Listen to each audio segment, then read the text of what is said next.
Hello. Hello, hello, hello. Hi. Hi. Let me make my mic a little closer. Hi. Holy chibi, Batman. Oh wait, the text is working. Nice, let's go. I was trying to get the chat box to work, and it was like being weird. But I guess it just won't let you, it won't let you try it out, if you're not online, like if you're not live. Hi. Hi. Hello. I haven't used this model in so long. I have a big head. I have like a really large head, chat. Big head. Hi, welcome in. Hello. Hi, Cha. It's good to see you. Hello, happy Monday. How was everyone's weekend? Did everyone have a good weekend? As you can see, please handle with care. I'm fragile. Thank you. Yeah, no, you're good. This model's actually super old. Gosh, when did I get this? Was it like... I might have gotten this in like 2022? Maybe 2023? It has been many years since I purchased this model. It's like, I believe this was my first ever chibi model. I have quite a few chibi models actually. And I wanna like use them all. It's hard because like when you have so many models, it's like it's kinda hard to like use them all, you know? Yeah, we're big. I got the big head. We got quite a few things to talk about today. I was trying to think about like what all I wanted to talk about, and I was like, there's just so much, really. There's so much we can discuss. I'm like, how much do I want to get canceled today? What can I talk about today? I'm gonna drink some water, hold on.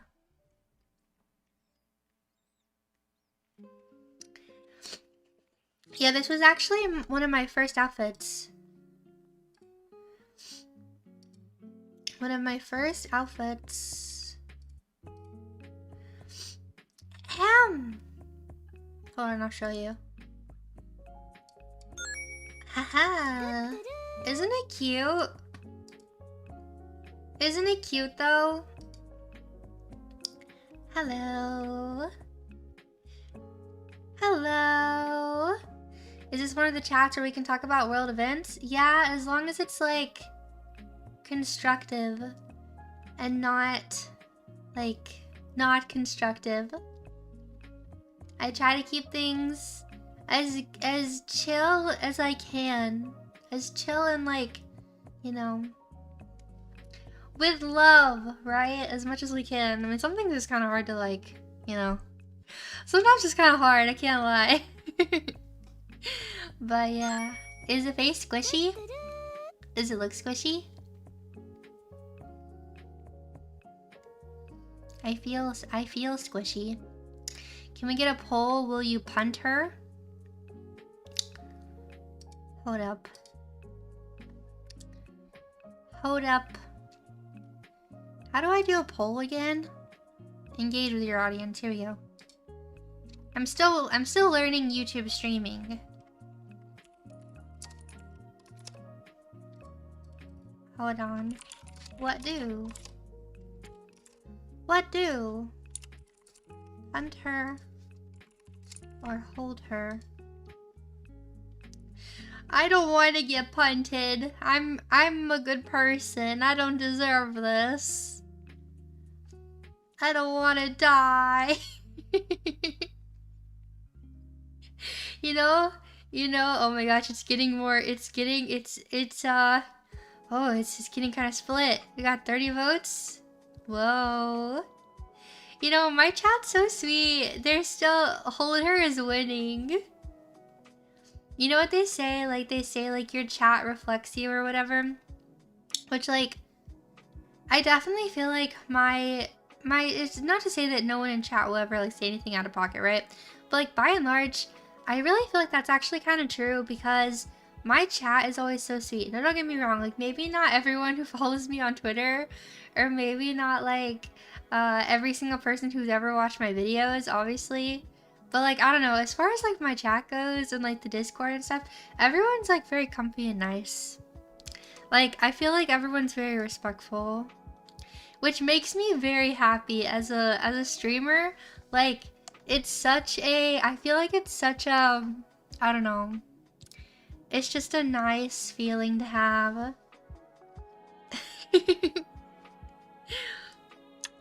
I only say out-of-pocket things when Strawb is around. You know what? At least I can respect that more because, like, at least people, like, respect my boundaries, you know? Like, my community respects my boundaries and my feelings and stuff, which I appreciate. We're all mostly civil in here, and like how it is on X. Yeah. On Twitter. I can't believe I just said X. Chat, I cannot call it X. I don't want to call it X. I don't want to do it. I don't like it.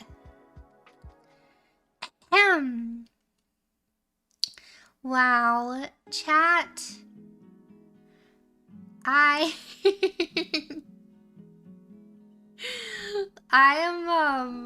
Yeah, social media is toxic and draining.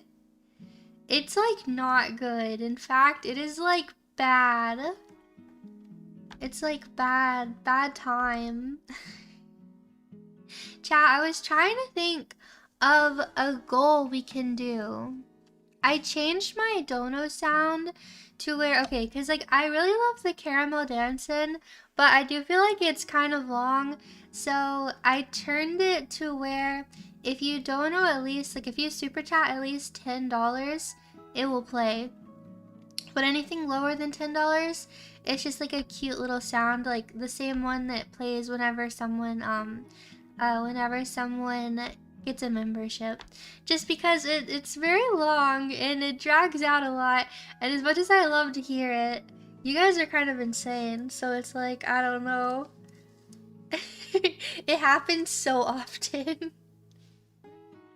But I'm trying to think, I was trying to think of a new super chat goal, but I don't really know what to do. What do you guys want from me? What do you want? What do you even want from me? Yeah, it's been a while since, I know it's been a while since I've had this model out. Do a flip. A movie night? Sing? We could do a karaoke stream, maybe. The karaoke stream would probably have to be on Twitch though, so I don't get copyright strike. Seafood boil in a bathtub? What the heck? That sounds disgusting. I hate that. We're actually doing, well, it's not a regular movie, but we're watching The Chosen tonight in the Discord. If you guys haven't joined the Discord.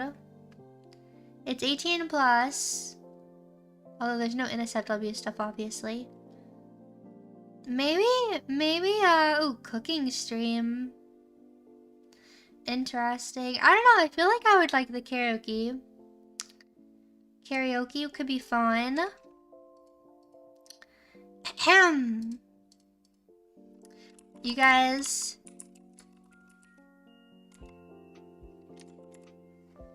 Okay. If we get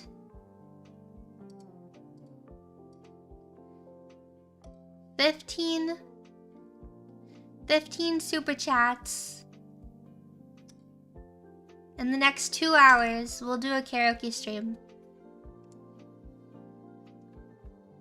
And I'll sing you some songs. Cooking stream seems fitting. We'll definitely do a cooking stream eventually. I just don't really know. I need to like figure out a good setup for it. Because the issue is I don't want to like take my entire PC to the kitchen. But I wonder if I could get like a hot plate maybe or something and plug it in at my desk and cook like directly at my desk.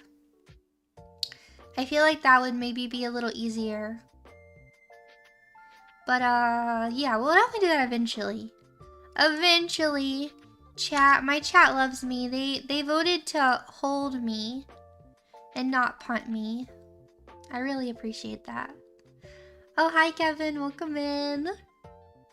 Yeah, also have to figure out what to cook, right? Right. Just keep Rev out of the kitchen. He'll add sweet and sour sauce. Everyone says that now, like anytime anything ever gets mentioned about food, it's like sweet and sour sauce. Oh my gosh, you guys, he doesn't actually put it on everything. You guys are so silly. Okay. Are you ready to dive into what we're going to talk about today? We're going to talk about quite a few different things. Some tweets I wanted to look at, and then we're going to react to one, maybe two videos. We'll see. We will see. You just noticed our plushies, aren't they cute? Good memories. Good memories back before they stabbed me in the back.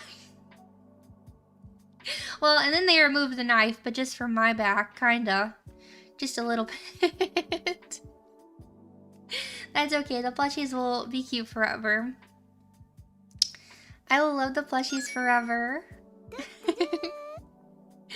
Welcome to our beautiful realm, let's go! Ayo! Ayo! Wait for it. Wait for it.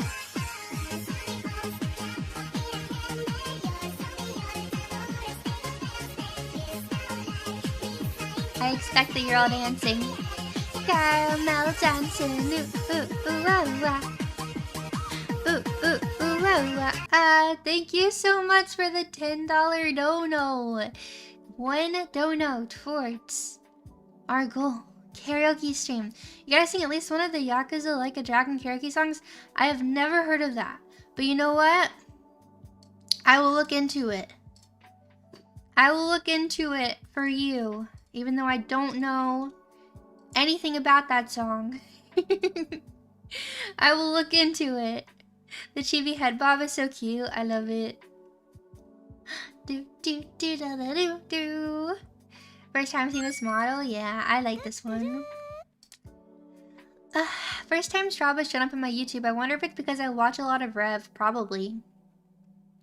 We're connected at the hip. Okay, let's move over to the other scene and we can start looking at some stuff. First off, we're going to talk about how I baked you some muffins.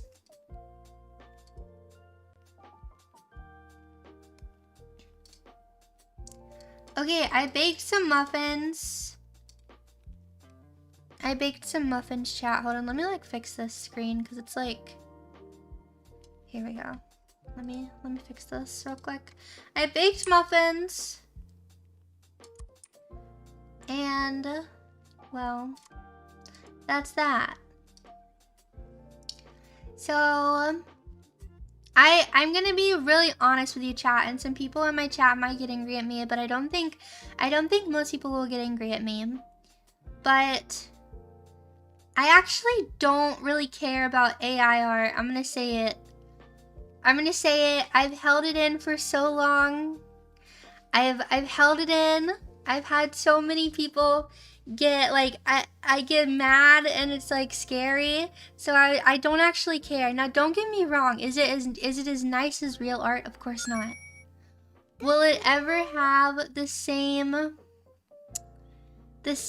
like level as real art? Of course not. But like for fun, I don't care. I do not care. I do not care. To be honest, I would prefer people not put it in my art tag.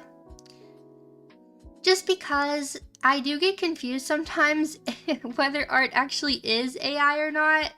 I do. Sometimes it's hard to tell. Like sometimes it's very easy to tell. Sometimes I feel like it's hard to tell. And so I just personally don't care. You're entitled to feel how you want to feel. I do understand some of the arguments why people don't like AI art, if you want to call it that. I mean, obviously it's just like, it's AI that tries to create art, right? So, but I'm done pretending to care. Like, when it comes to like fun little like posts or like for myself, like I just don't really see why it matters that much. I just don't care. So, you know, I just don't care. But that's my stance on it. You guys can cancel me, I guess. Like, that's fine. I already had some people commenting and getting mad at me for posting this silly art image. But you know, it's funny too though, because I've noticed that in like quote unquote the real world, like on like my real social medias and stuff, like people use AI all the time and like no one cares. Like, no one cares. And don't get me wrong, do I think like if you're like a professional company and everything is AI art, it looks kind of like, it looks kind of bad, right? Like, it doesn't look as good as like real professional artwork. However, I just don't really care. Like, I just, if I want to post a cute little funny image, I want to be able to make my stupid little AI muffins and not have anyone get mad. So yeah, I don't know. That's how I feel. If someone is angry that I posted AI muffins, like, I don't know what to tell you. Also, the argument that AI is bad for like the environment, like the internet is bad for the environment, because people use the argument of like the cooling and all of those things. Like, it literally is the same. If you're scrolling on your phone, if you're all over your phone, if you're like, you know, watching YouTube videos and this and that, you're also using a lot of like power and stuff. But no one cares about that, right? But I mean, yeah, you know, I don't know. I think it just doesn't matter to me, but that's how I feel. And I'm just over it. I'm just over it. Moving on. Cause I was gonna talk about Shu a little bit. Cause I saw some replies she was making on Twitter, and it was quite funny. John, thank you so much for the $5 super. I'd feel bad if artists weren't the same type of woke scolds that try to emotionally blackmail you. Now, don't get me wrong, there are a lot of artists that I love. And I do understand like some artists, how they feel about it, and I do get why they maybe don't like it. But I think when it comes to like not liking something, it's very different than trying to like cancel someone else for using it. I think it's very fair to not like it. I think it's very fair to think that it's like cheap and hollow and soulless or all of those things. I think that's totally fair. And in fact, I somewhat agree on some of those, but yeah, to try and like cancel someone for it, I think is pretty dumb. Now I do, yeah. Also, hold on. Thank you, I appreciate the $5. And Astral said, Strawb, to be fair, you have the whole ranch on spaghetti thing. Not as bad as Rev's sweet and sour sauce thing, but you aren't completely blameless. Ranch on spaghetti is good. I will never like understand this. I will literally never understand. Yeah, to be honest, AI does scare me a little bit though, especially like when it comes to like the real AI, like, or not real AI, like whenever the AI makes like real people and it looks like so scary. People get infuriated at Leaflet for her AI stuff, not knowing she spent an insane amount of money on real artists. I mean, since I've been a VTuber, I've spent tens of thousands of dollars on real art. Like, it's not like I don't support artists, so I feel like no one can accuse me of that. I mean, someone can if they want to, but like, just because I want to like make a little, you know, a little image with my character. But yeah, no, I'm afraid of like the it looks like deepfake kind of stuff, because like they're gonna pin crimes on people. They're gonna pin crimes on people, and they're gonna like have It's gonna look like you did a crime and you didn't do the crime. Also, robots. There are these like big robots that I saw recently. Hold on. I can testify she supported me a lot. Thank you, Cha. No, it's like, it's also hard because I've seen people say like for instance with like my ASMR, I was like, oh, it would be so cute if I had an image of me holding blueberry muffins. And it's like, do you understand? Like, I posted the video yesterday on my alt channel. It doesn't, I think it might have around 1,000 views now, maybe a little less than 1,000 views. I can't afford to commission a brand new piece of art every single time I want like a unique thing. I did it for so long, guys, and it's just not like, it literally doesn't make sense. Especially like if you're like a really big creator, I guess, and you know you get tons and tons and tons and tons of money and you want to do it that way, like I understand, but like it's just not, I don't know, I just don't think it matters that much. But I mean, of course I think real art is better. Of course, if I was rich, if I was super rich, I would definitely do that, but you know, it is expensive to commission art all the time. I would know, like I said, I've spent so much money on art in my life. Wait, but what was I saying? Oh yeah, the robots. Let me see if I can find this. Robot. No robot.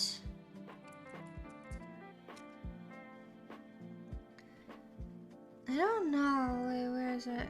Is this it? A new robot. Oh, that's not it.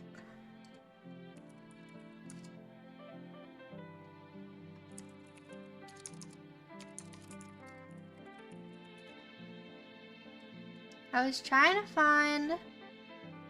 I'll have to look at it later. I'll have to look it up later. I know, it was on... I think it's somewhere in my,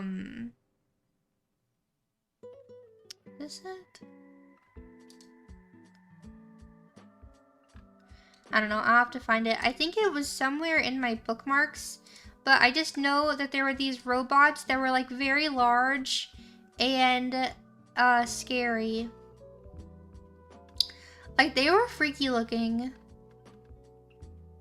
But I don't see it right now. I can't find it. They were like huge and they were doing like backflips and yeah. It was weird. If you set the robot free, the android free, it will be the end of all of us. Yeah, I definitely don't think we need to set the robots free, but also you don't want to imprison the robots because then the robots will like come for us, you know? And then I'm scared. I don't want the robots to come for me. Anyways, we're talking about Shu. Okay, so a lot of you guys saw I reacted to Shu on Head's video, and that was quite interesting. So you know, the whole kind of point of the video is the left has gone so far left that you can't even really be like a normal leftist anymore, or else they accuse you of being a right-winger now. So like this guy literally just like proved her point. She's like, why people hate quote unquote the left. Cult of the Cry Bullies. And she basically just like goes into detail. If you didn't watch it, you can watch her video, obviously, or you can go watch my reaction to it. But it's just crazy how these people are just literally proving her point. Like, and honestly, it kind of goes back to the same thing with me, like, where people call me a chud. Where I got put on that list as a chud. But then, I don't know if you guys saw on Twitter yesterday, but I got into a little disagreement with one of my IM mutuals with her. And I want to preface this by saying Maria seems like a very sweet girl. I don't know her very well. We've actually never spoken really, but you know, when I read this, my my immediate thought was, I don't like that.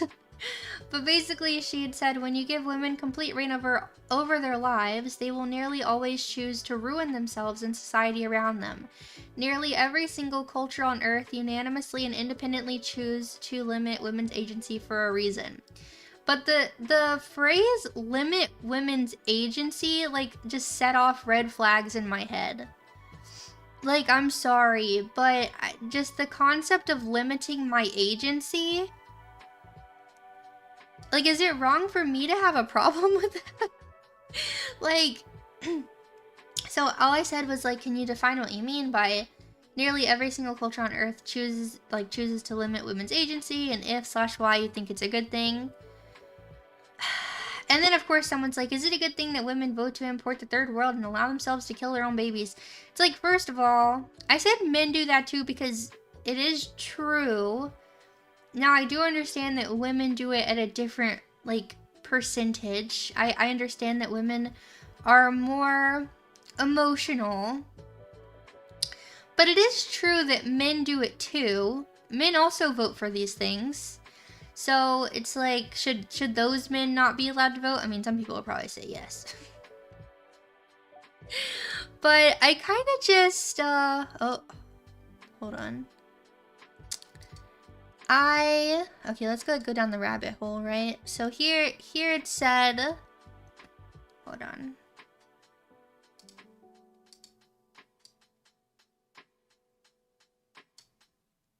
Okay. Here she gave her response, her reply. And she said, nearly every single society, regardless of time or location or culture, has put into place rules that limit how much power women have. Most societies don't allow women to lead their countries or have significant political power, which I don't actually know if that's true. I'd have to do some more research, but I feel like don't allow. I know, like, men usually are the leaders of countries, but I don't know about not allowing them. Like, I think women are allowed to run, but I don't know if it's like a majority. But either way, some go further into policing what kind of personal decisions they can make, like how they dress or how far they can steer away from the oversight of their husband/father. Yeah, that is, like, scary to me. That is that's terrifying to me. And no, I don't think she's coming from a bad place. I really don't. I think she genuinely believes this would be better for society. But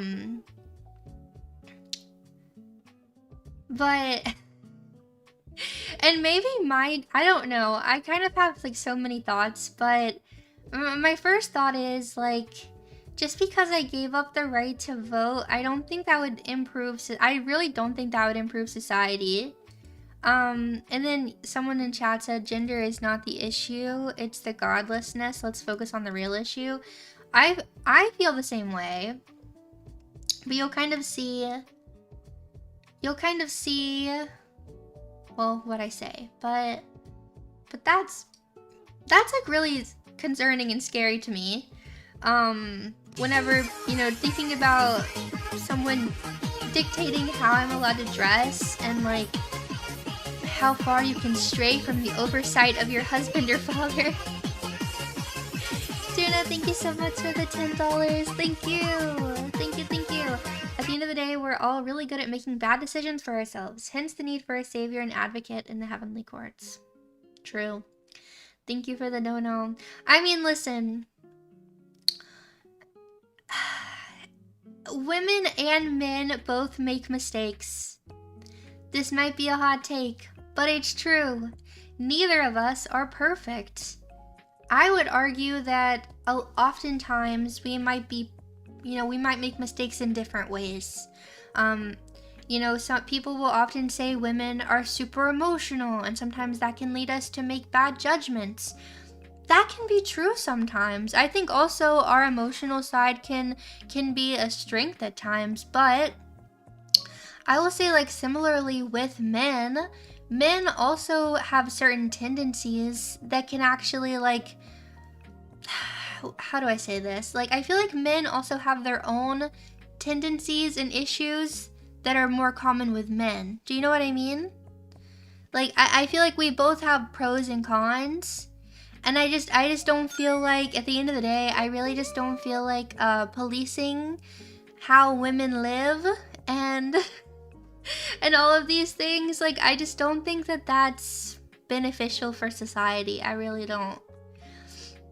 And as a woman, I'm clearly biased because I want my own agency. We can be quite aggressive. Yeah, like women can be quite emotional, right? And of course there are men that are emotional too. But women can be pretty emotional. Men can be pretty aggressive sometimes. And of course, women can be too. Like, we see that. But like, we are different. Like, I'm never gonna sit here and say men and women are not different. I think we can all see that men and women are different. But then she says, the few societies that we have seen that empower women have been total disasters. See, it's hard though, because it's like, I think the societies that also don't empower women can be seen as disasters in their own ways. I saw someone mention, and I don't know how true this is, so someone can fact check me, and I want to look this up myself eventually, but someone said something about, you know, women having the right to vote, or I don't know when exactly it was, but that it kind of also around that same time, the age of like when it was legal to, like, you know, have sex and things like that, like it went up a lot, which I don't actually know how true that is, but I am curious to hear about that. I'm also just, I don't know, and again, maybe I'm just biased because I'm a woman, but I don't want to just give all my rights away, you know? I feel like there are many societies that don't give women rights that are disasters. The age of consent, thank you. I don't know why I couldn't think of that. So yeah. Cultures have unanimously come to the decision to limit women for a reason. And this is the part that I really didn't like. And that is because they simply lack the ability to think logically a lot of the time, somewhat similarly to children. Our brains are not built to properly make important decisions or lead.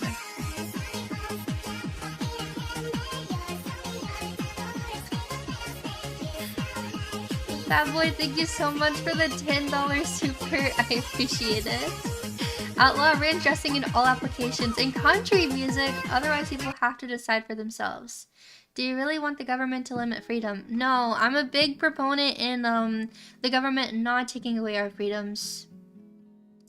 Sometimes, she says, where is the lie? The lie is that grown adults, grown women, do not lack the ability to think logically. Now, am I going to say that there are no adults that, you know, do things that are illogical? Of course. But to say that we're similar to children. Women are often and most similar to children. Bless, let's not say things like that in my chat, please. This is your warning. I have a really, not to mention, and again, I'm not trying to attack Maria, but this is very hypocritical to me.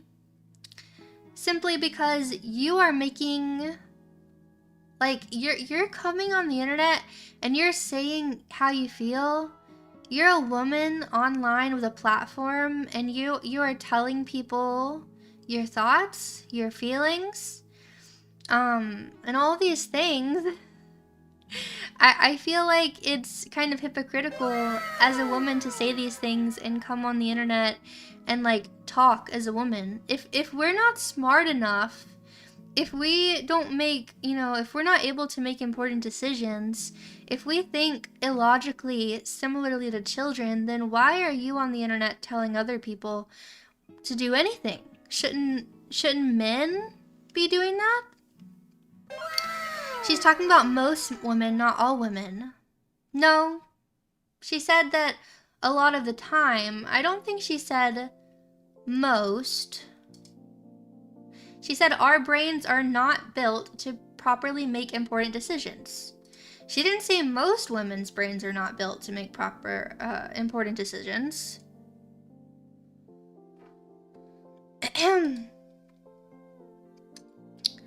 We don't have to make this a gendered thing, just limit voting to net tax-paying citizens. Men have 4 times as many Darwin Awards, so can we throw stones? I just feel like it's just not...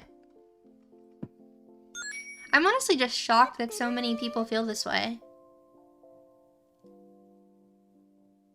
And, you know, if you're in my chat right now, and I'm just being honest with you, if you're in my chat and you're watching my streams and you think that I'm illogical like a child, and that I can't make important decisions, like, I feel like you don't respect me. Is that wrong of me to say? I feel like you don't respect me, and I'm not saying that... Like, when it comes to, like, marriage, and in fact, let me see if I can find the tweet. Because one of my mutuals made a pretty good tweet that kind of summed up how I felt. About, because people were saying women are supposed to submit to men. That's not what the Bible says. The Bible says, you know, wives submit to your husbands. It also says for husbands to submit to their wives. We're supposed to submit to each other. And ultimately, we're supposed to be under Christ, right? Okay, Okamira, I might be butchering her name, said this. Hey, I don't normally do this, but I need to rant about something because y'all be wildin' sometimes. Men and women are equal in God's eyes. We have different roles to play because we are different, but neither gender is superior or smarter or better over the other. And also, I feel like if women were incapable of making important decisions, would we be held to the same standard as men when it comes to sin? Like, when you're an adult, you know better, right? You're able to think with your brain that God gave you. God made us both in his image. Not to say that men or women are not different, because we are, but we're both made in God's image. God gave us brains to be able to think. And if women were really like children and not able to make important decisions, would we be able to even, like, it just doesn't make sense. It doesn't make sense to me. Plus, not to mention, and I don't remember if she said anything about this in here, but, like, there are plenty of women in the Bible who, like, do important things and make important decisions and lead in different ways. So, Peanut, thank you so much. Thank you. Thank you so much for the dono. I really appreciate it.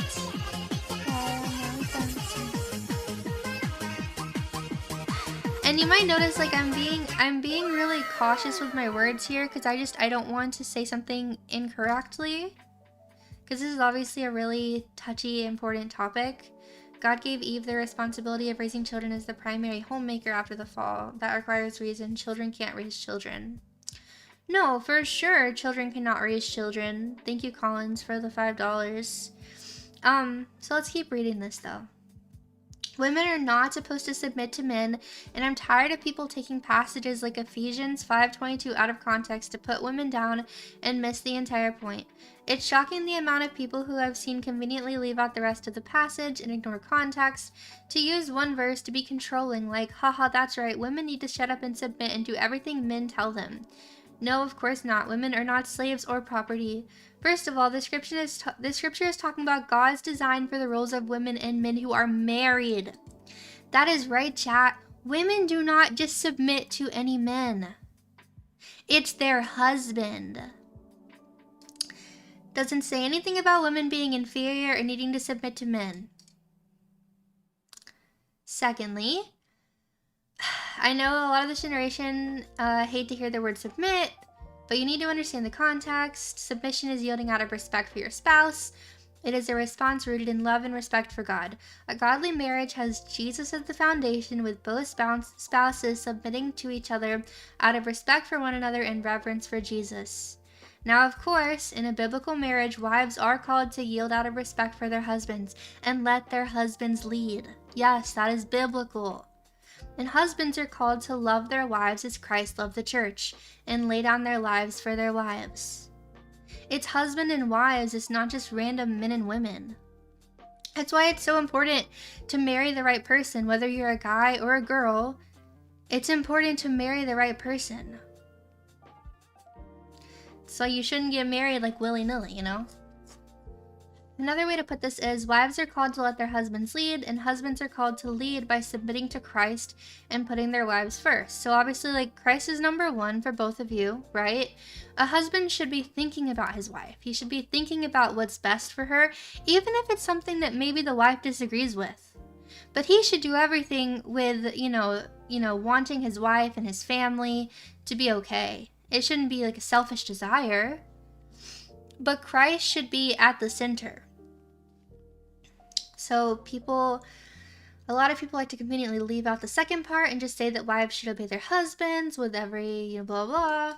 If you read it, you will see there's far more. I mean, truthfully, there's just a lot. Like, you're supposed to love and respect each other, you know?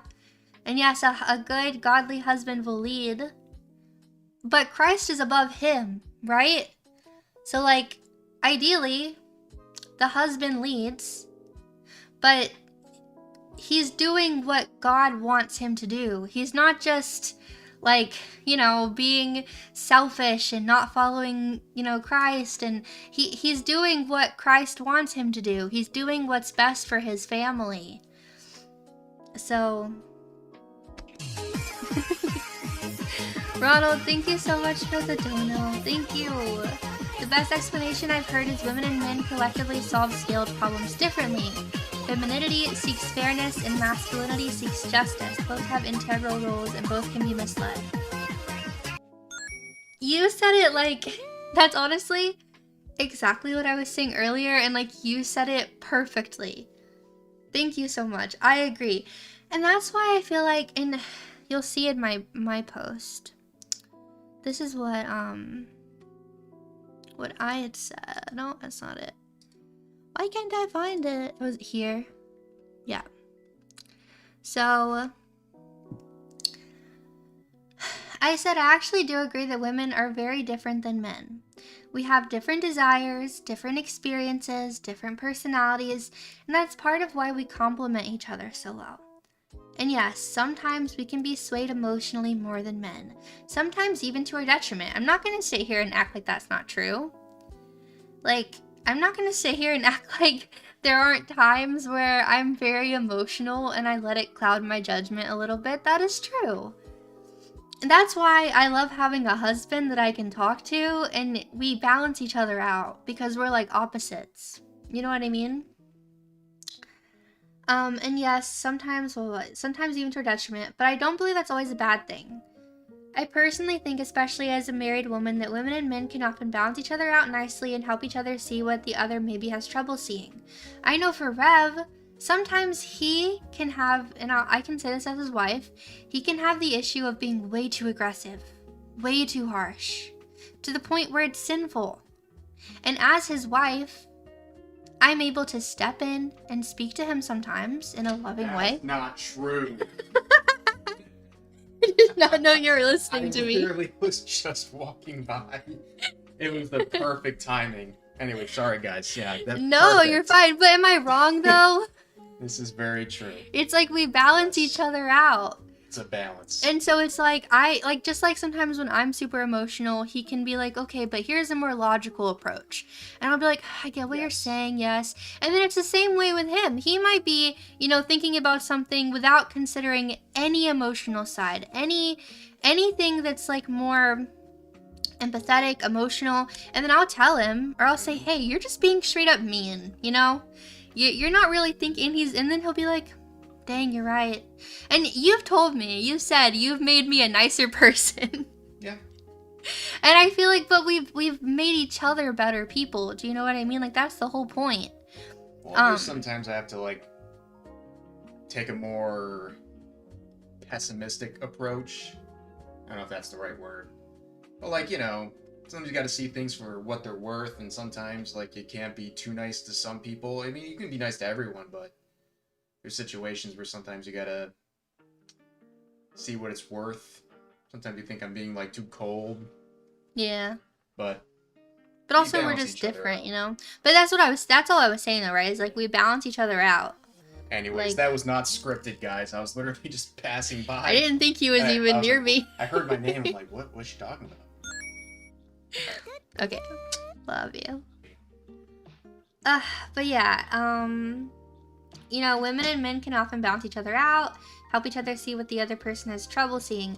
But where I firmly disagree is when you say our brains are not created for important decision making. I very much disagree with that. I want to make that very clear. And to be compared to a child is very insulting to me. I will be honest. I'm not a child. I'm not like a child because I'm a woman.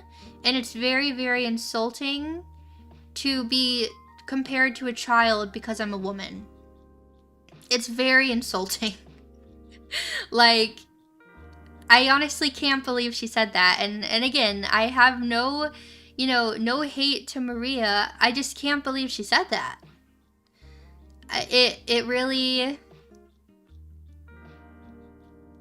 yeah, I don't know. Deborah was a leader and one of the judges of Israel. I know. She's one example in the Bible. It's just... And then I said, when I see how in some countries, like certain Islamic ones, they treat women with essentially no agency over their lives, because that's the word she used, was agency. That raises alarm bells for me. So when someone makes remarks about how women shouldn't have agency over their lives, they shouldn't have control over themselves or choices in their lives, it reminds me a lot of that. And I don't like that.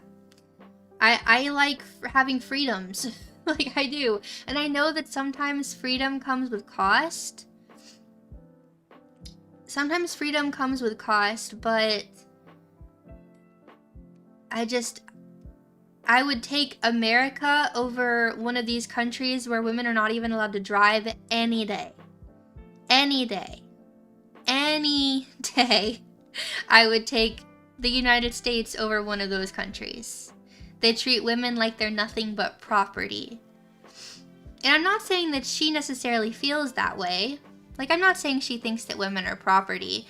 But I think that if you're going to take away a woman's agency, that's what's going to end up happening. If a woman has no agency over her life, that's what's going to end up happening. And that's why I think we should be focused on changing the culture so that people are willingly living a Christ-like life. And not doing things because they are being forced to do them. You know, that's just how I feel. Maybe you should reach out. I did reach out to her. She hasn't replied yet. And I'm just not sure. I did tell her, you know, it's not that I'm not open to doing a conversation, having a conversation about this, like, whether, I know she did mention, like, maybe we could have, like, a stream or something.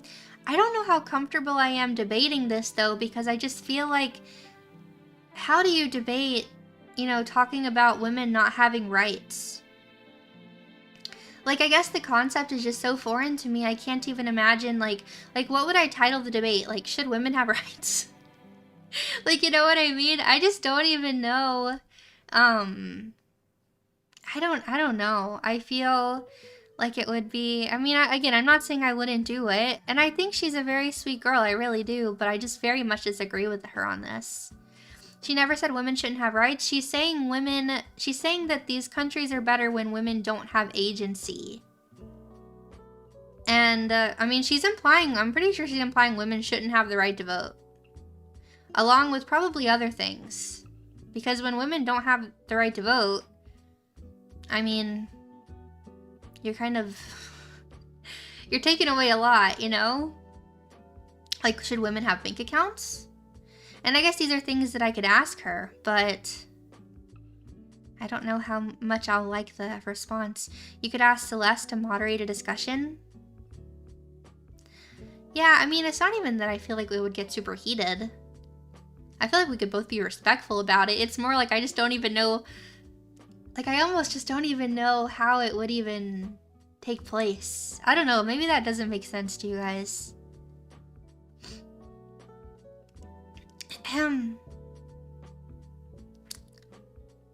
Like, maybe I'm overthinking it. I don't know. Fat Boy, thank you so much for the $5. I think blind submission and compliance for half the population is absurd. Debate isn't about right or wrong, it's only performative. I just feel like there are so many women that I agree with, that I think are smart, intelligent women, and even ones that I don't 100% agree with. I just can't imagine saying women shouldn't have agency over themselves. But anyways, I kept going on to say, I believe it's actually biblical for women to have agency over themselves and be able to make important decisions. Genesis says we're both made in God's image, and God has given every person free will from the beginning, and he lets us choose even when we get it wrong, because real love and obedience must be voluntary. And then I basically said, you know, her posting it right now was an important stance and a decision. So as a woman, it feels like she would, you know, not be able to do that. I said, I am of the belief that forcing submission or stripping agency isn't the answer. We should be trying to change the culture through truth, love, and example. Yes, real freedom sometimes means that women and men, because yes, men also make poor choices. Sometimes we all make poor choices. People will make choices that we disagree with. That's how free will works. But we can take heart knowing that our God is a just God, and that whatever happens, it's because he has a plan for us. He is sovereign. But like, I want people to know, like, I do support traditional values, but I think the best strong families will happen because they're chosen out of like mutual respect, and you genuinely desire each other. You want a healthy, happy, you know, Christ-focused and centered relationship, not something that's enforced like unwillingly. So I don't know. Maybe we'll do a stream. We'll talk more about it, and if that's something you guys are interested in, you can let us know. Someone said, I feel like maybe it's so foreign it's worth having a debate over. Yeah, I mean, I also had that thought too. It really does just feel so foreign to me, but maybe that is why we should talk about it. I don't know. That's why I should talk about this. I think you misunderstand her. I mean, all I can speak to right now is what she said online, right? So I definitely could be misunderstanding some of her points if she maybe didn't write things in the most clear way, or maybe she, you know, maybe I'm misreading some things. Hey, Strawb, have a conversation with her with Celeste as a moderator. Prove to the world that Christians who differ can have civil conversations despite differences. Prove James 1:19 is true. I definitely think we would be able to have like a civil conversation. I just don't know if we're going to come to an agreement. But then again, is that ever the point of debates? Or these type of debates / conversations? I feel like it's less about convincing the other person, and it's more about for the people watching that are somewhat in the middle. The people that are watching, you know what I mean? I feel like it's less about convincing the other person and more about both sides just presenting their points as best as possible and letting the viewer decide what they think after they have like all the information. The Heavy Artillery, thank you for the $5. Satan reframes issues as social or economic instead of religious. Look at women voting but ignore declining church attendance. No, I mean, I agree. I think that the problem is, you know, a lack of Christ at the center. I think the problem is obviously sin. And that's why I think we should focus on changing the culture rather than just removing women's rights to vote. But besides that, I mean, do you guys really think that would even happen anyways right now with the way the world is? Like, genuinely asking, I can't see women in the United States, like, I can only really speak for my country, but I can't see them taking our rights away. Like, I don't believe that is a popular, like, I don't believe that's that popular of a idea. Maria forgets that women's agency has been an important part of the pro-life movement. 9 men established Roe versus Wade. It's actually a good point. That's a sad but good point. Nope, it's not ever going to happen. I mean, truthfully, I was talking about this at church the other day. Nothing will happen without God. Like, without God's will, right? Like, in the Bible it says, like, kings, leaders, all that stuff, like, he appoints them. So, nothing will happen that God doesn't want to happen, I guess. He is sovereign. So, ultimately, whatever happens, I suppose I'd have to just, trust in God's plan for my life. And if it's meant for women to not have the right to vote anymore, then God will make it happen. But as of right now, I don't believe that's what's meant to happen. I really don't feel that way. But yeah, he is sovereign, so. And I really don't think that it would solve anything, really. I really don't think it would. I think we need a massive cultural shift.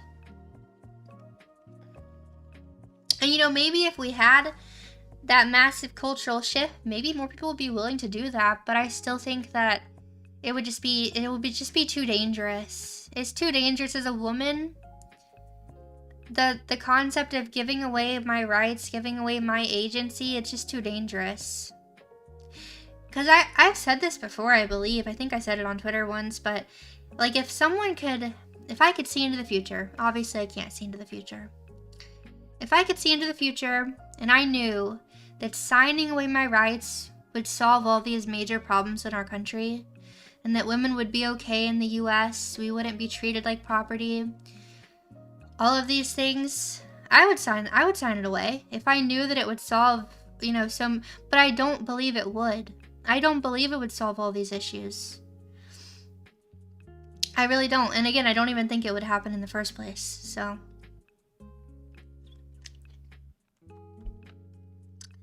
Those are more so Islamic worldviews rather than Christian. I would agree with that. Sadly, I imagine that conservative rights would be taken away first, if anything would be taken away. Yeah, that's what we should be concerned about, I guess, huh?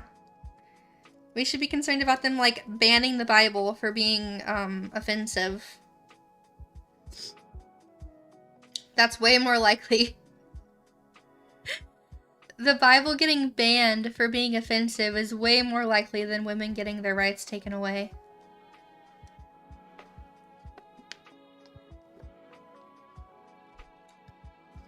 Alright, but I think we've kind of discussed this enough. But like I said, if you're interested in a stream like that, let me know. And maybe we'll make it happen. Did you guys see these Shoe on Head replies? She said, "Sorry, Chud. Getting peed on by a homeless guy on the subway is just living in the city. Better things aren't possible, actually, and if you think they are, you're racist." And this person had basically said, "My husband was on a crowded train yesterday when a homeless woman got on, pulled down her pants, and peed all over the train in front of everyone. He hasn't stopped talking about it for the past 24 plus hours. It's the single most traumatizing thing I guess he's ever experienced or something." And this person's response was, "I've been on the subway with homeless people that peed, screamed, all sorts of stuff. It was mildly uncomfortable, but truly didn't impact my day in any way. Maybe your husband needs to toughen up." Like, maybe it's okay to, like, not want to see, like, these types of deranged behaviors in public. This person said, "Agree that this probably isn't the single most traumatizing thing someone could see in the city, but it's still not normal or okay, and the left shouldn't act like it is. We all deserve to live in functioning societies where public displays of antisocial behavior are not tolerated." And this person goes, "This is very racist and classist, and this person is not a leftist." And again, this is exactly what she was talking about. This is exactly what she was talking about. You're racist, and you're classist, and you're not a leftist. Ist. It's like giving me the ick. The ist is giving me the ick. You can't even mildly disagree with someone. This is such a normal take. Everyone deserves to live in functioning cities. Well, you're not a leftist. I can't believe you would think that people deserve to live in functioning cities where people aren't peeing and pooping all over the streets. That's racist. Also, like, why is it racist? Are you just assuming that all these people are like, people of color? Like, are they all black and brown? Like, what if it was a homeless white person? Like, you don't know. I don't think they specified. That's interesting.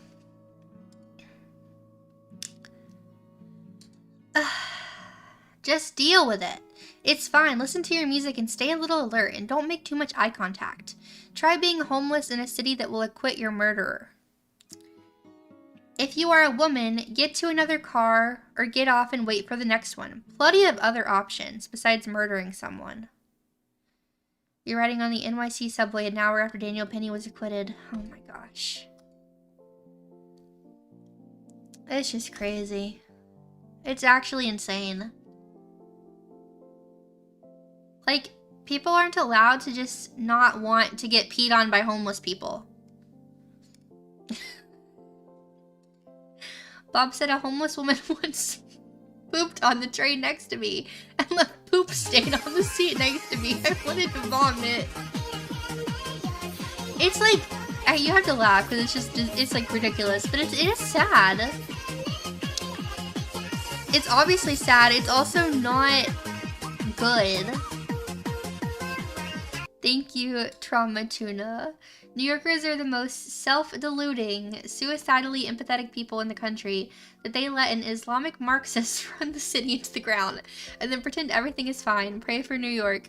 No, I mean, did you see? He said, you know, because I guess they don't have enough people to scrape the snow and everything, so he was saying, get on out here with a shovel.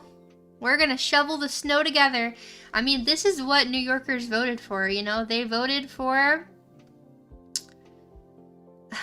socialism. They voted for, you know, we're all in this together. You know, get out and grab your snow shovel and get to shoveling. It's alarming. I saw that some of the snow melted finally. The snow and ice or whatever, it melted, and there was like just poop everywhere. Everywhere. Requires ID to shovel snow, but not to vote. I saw that too. I think you have to have, was it 2 forms of ID in order to shovel snow? Why do you have to have ID to shovel snow? Is there something like, okay, this might be a stupid question. Maybe you guys know something I don't. Why do you have to have ID to shovel snow? I'm confused. Pretty sure it was 3 forms. I'm seeing 5, I'm seeing 2, I'm seeing 3. Because they're getting paid for it. Oh, okay. To be hired. Interesting. I mean, how much are they getting paid to shovel snow? Can I look this up? I'm just curious if it's worth it.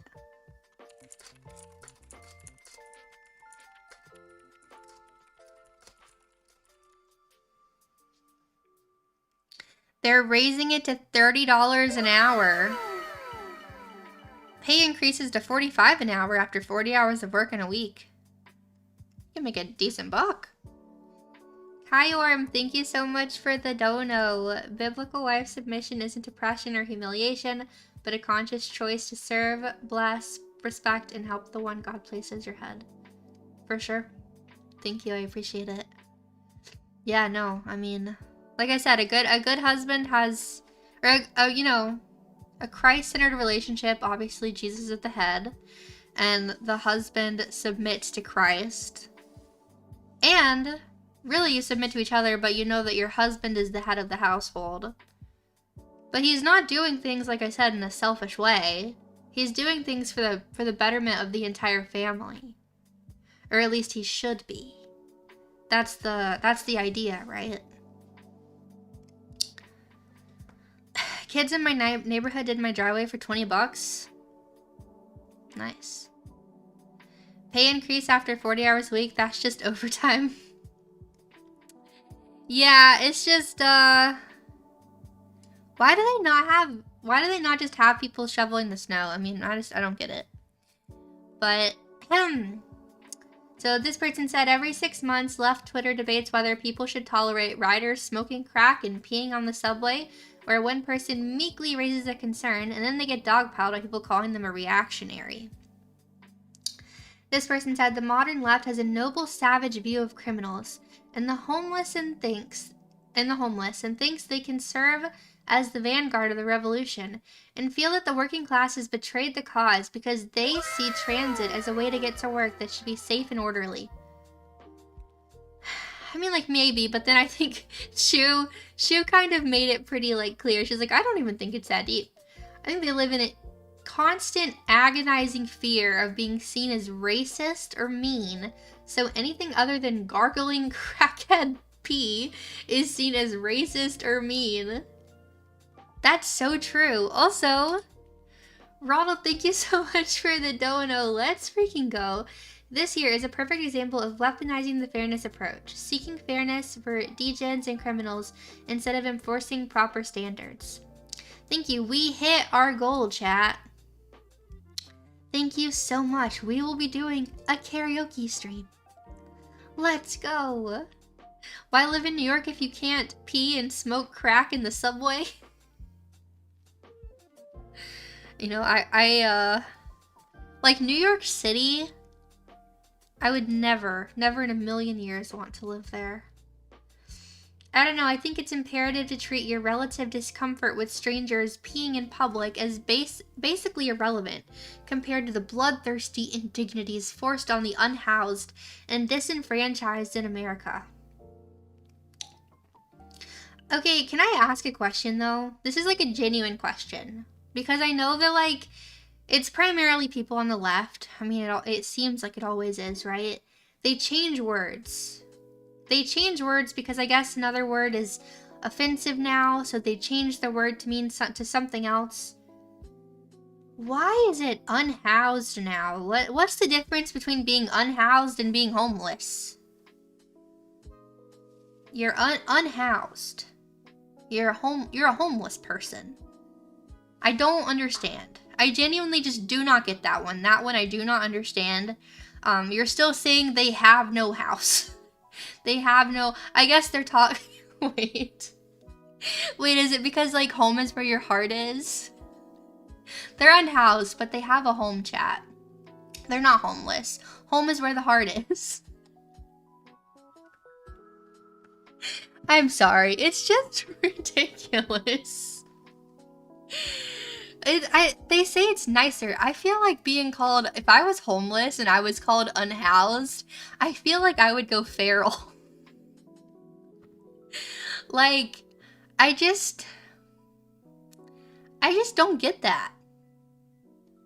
I don't understand. I don't even think it sounds any better than homeless.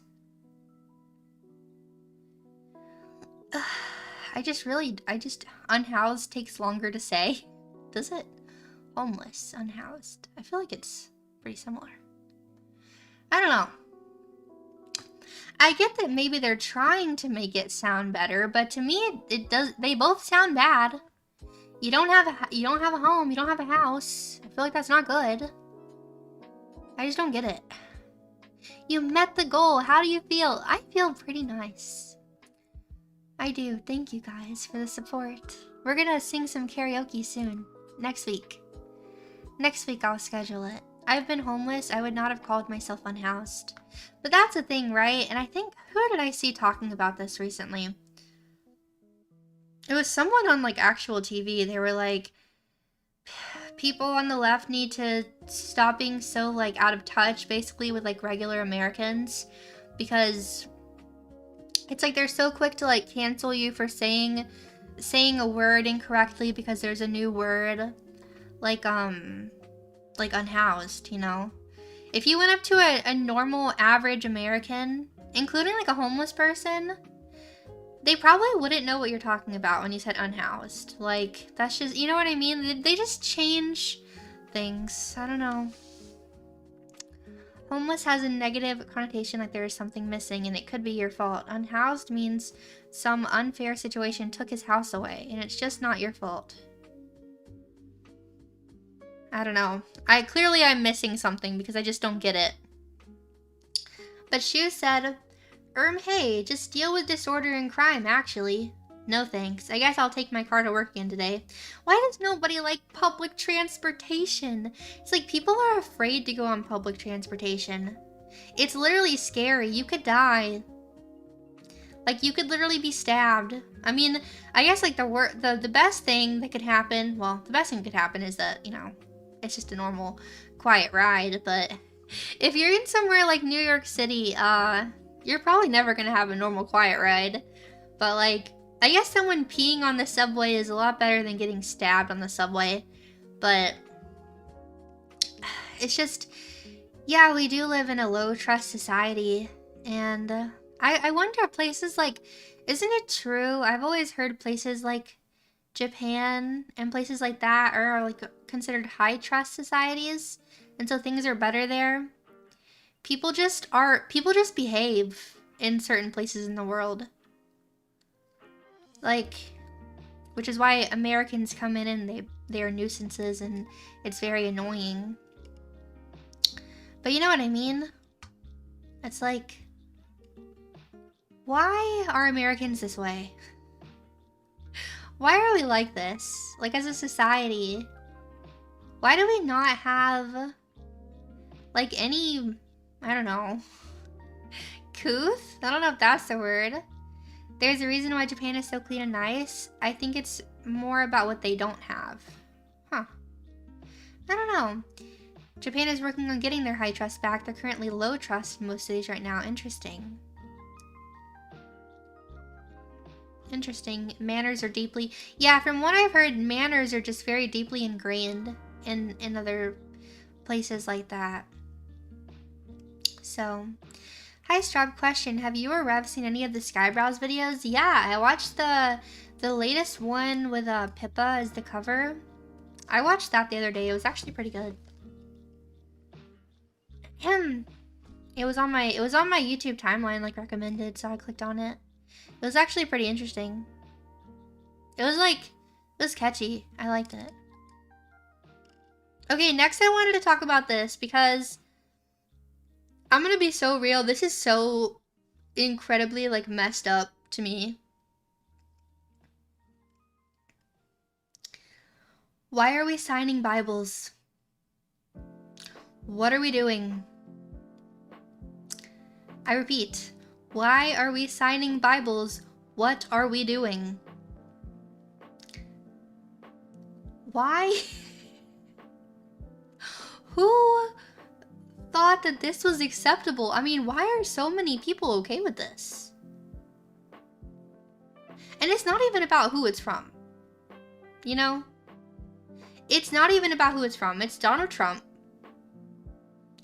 Gave it to Nikki. Which, you know, I've been a Nikki fan since I was in middle school, okay? But this is insane.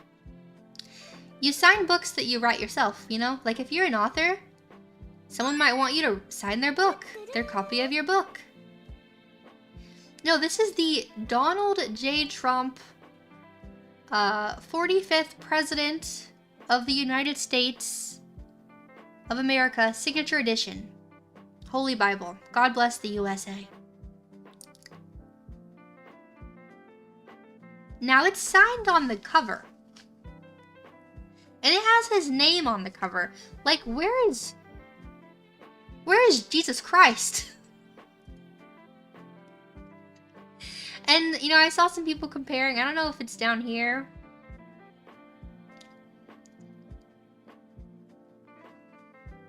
Seeing people say things like this, it's an incredibly beautiful gift.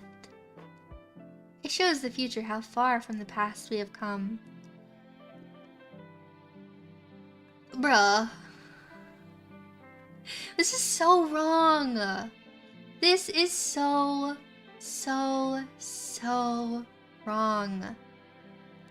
And I don't care who you are. You should not be signing the Bible on the cover like this. Now, I saw some people comparing it to like, I don't know if you guys are familiar. If you open a Bible up, it will usually have a little page where you can dedicate the Bible to someone. So if it's a gift, a lot of times Bibles are given as gifts to people. You can put who it's for. You can put the date. You can write your name, and maybe you might want to write like a nice little message, like I've given Bibles as gifts a few times, and I sign it all inside on the page where it's meant to be, and I might write a little note at the bottom with like a Bible verse or something, like a sweet little note. I think that's very different. You are signing the cover of a Bible like you're an author. I really feel like this should stir something inside of you, and if it's not stirring something inside of you just because you're a big Donald Trump fan, I feel like that's a problem. I'm gonna be honest, I feel like it's a very big problem. And again, it wouldn't matter who signed it. It could have been Barack Obama. It could have been, I don't know, Hillary Clinton. It could have been anybody. I don't care who it is. I don't think anybody should be signing on the cover of the Bible. And it's just like, Trump talks about God sometimes, and I'm never going to condemn anybody, I don't believe it's up to me to decide if someone truly believes in God or not. But I will say this does not make me feel good. And it's not something that I'm going to defend. This is wrong. This is very, very, very wrong and weird. And the fact that Nikki thinks this is acceptable either, and the fact that there are people that are like commenting that it's like,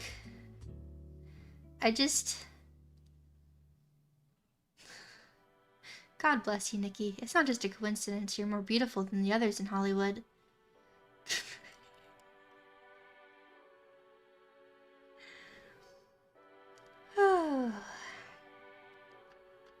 I don't know. It is wrong, but don't you think you're overreacting maybe? No, I don't think I'm overreacting. I think the Bible is holy. A holy Bible, and I think to put your signature on the front like that, I think is really bad. I don't think this is good. So no, I don't think I'm overreacting. I think this is not something that as Christians we should be like accepting. I really don't. I feel like this should make you uncomfortable if you're a Christian. This should make you uncomfortable. This should make you uncomfortable. And that's really all I have to say about that. I wanted to watch this video.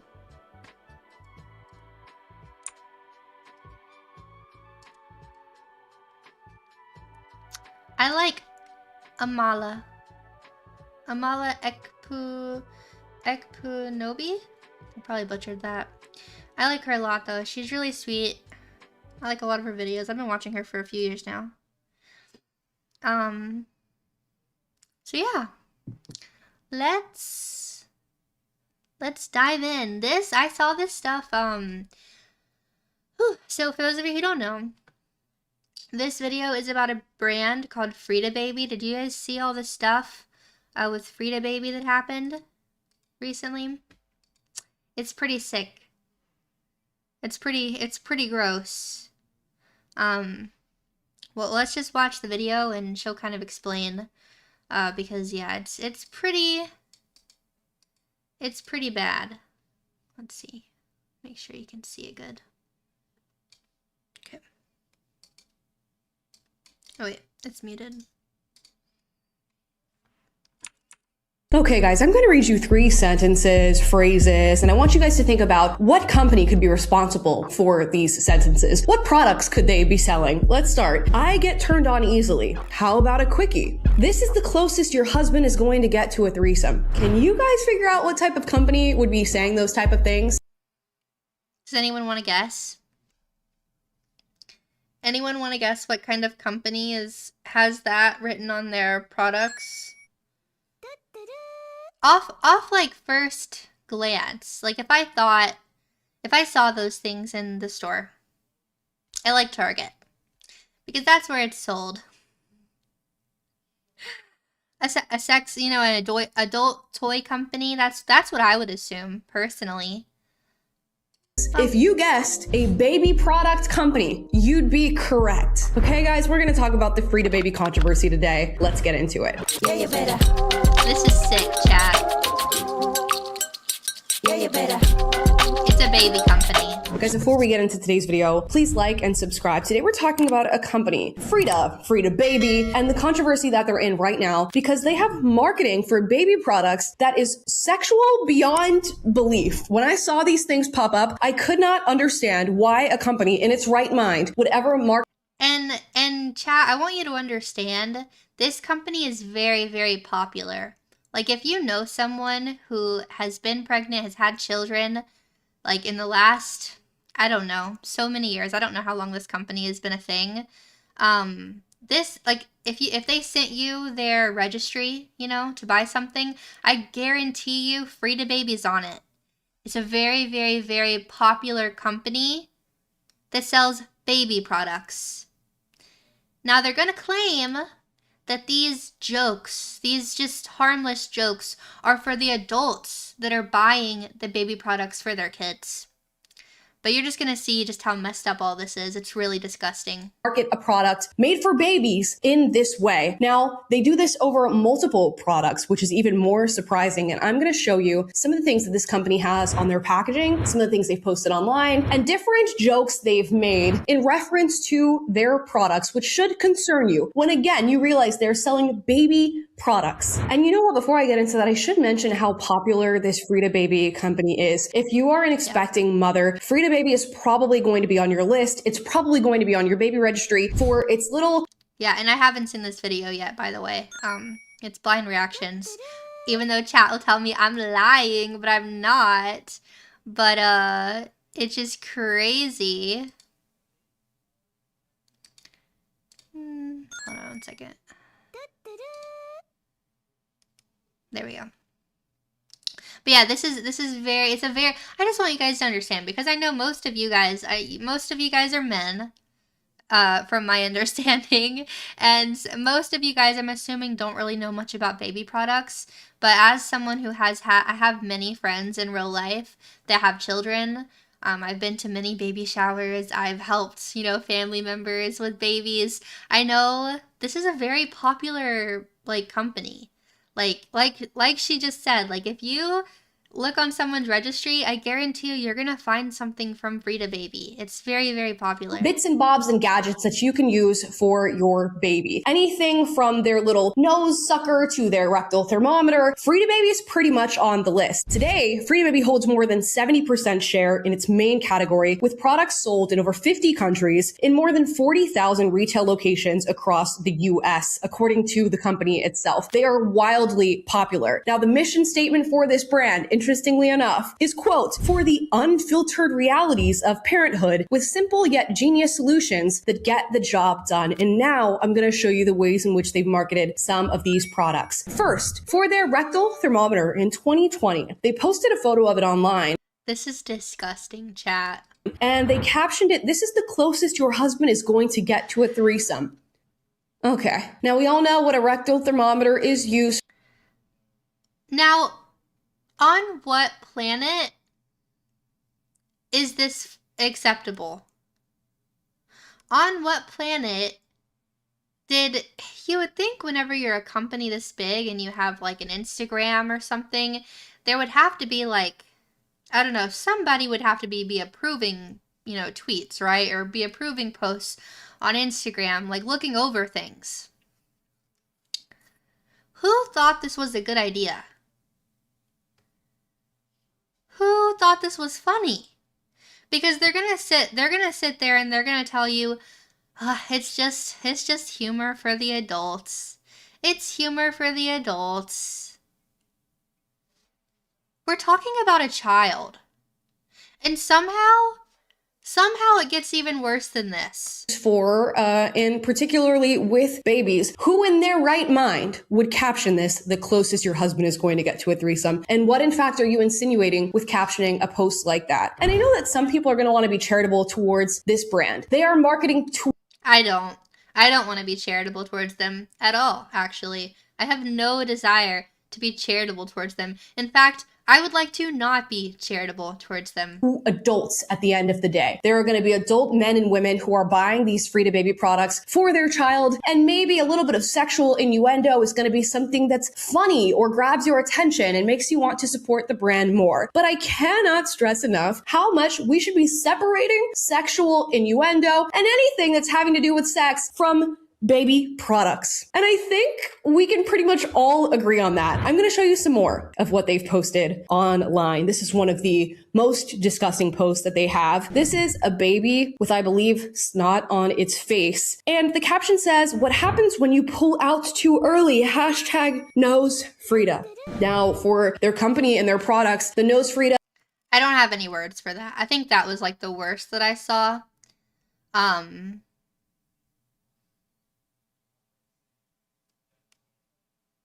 We live in a really sick, disgusting world. Like, there are, like pedophiles everywhere. That's not funny. That's disgusting. That is so... Literally, that is demonic. That is evil. Nobody should find that funny. And I'm pretty sure these posts are, like, not even, like, really new, by the way. Somehow these things went under the radar for years. I think some of these posts were from like 2022, 2023, maybe 2024. And it didn't actually like make any noise at all until recently.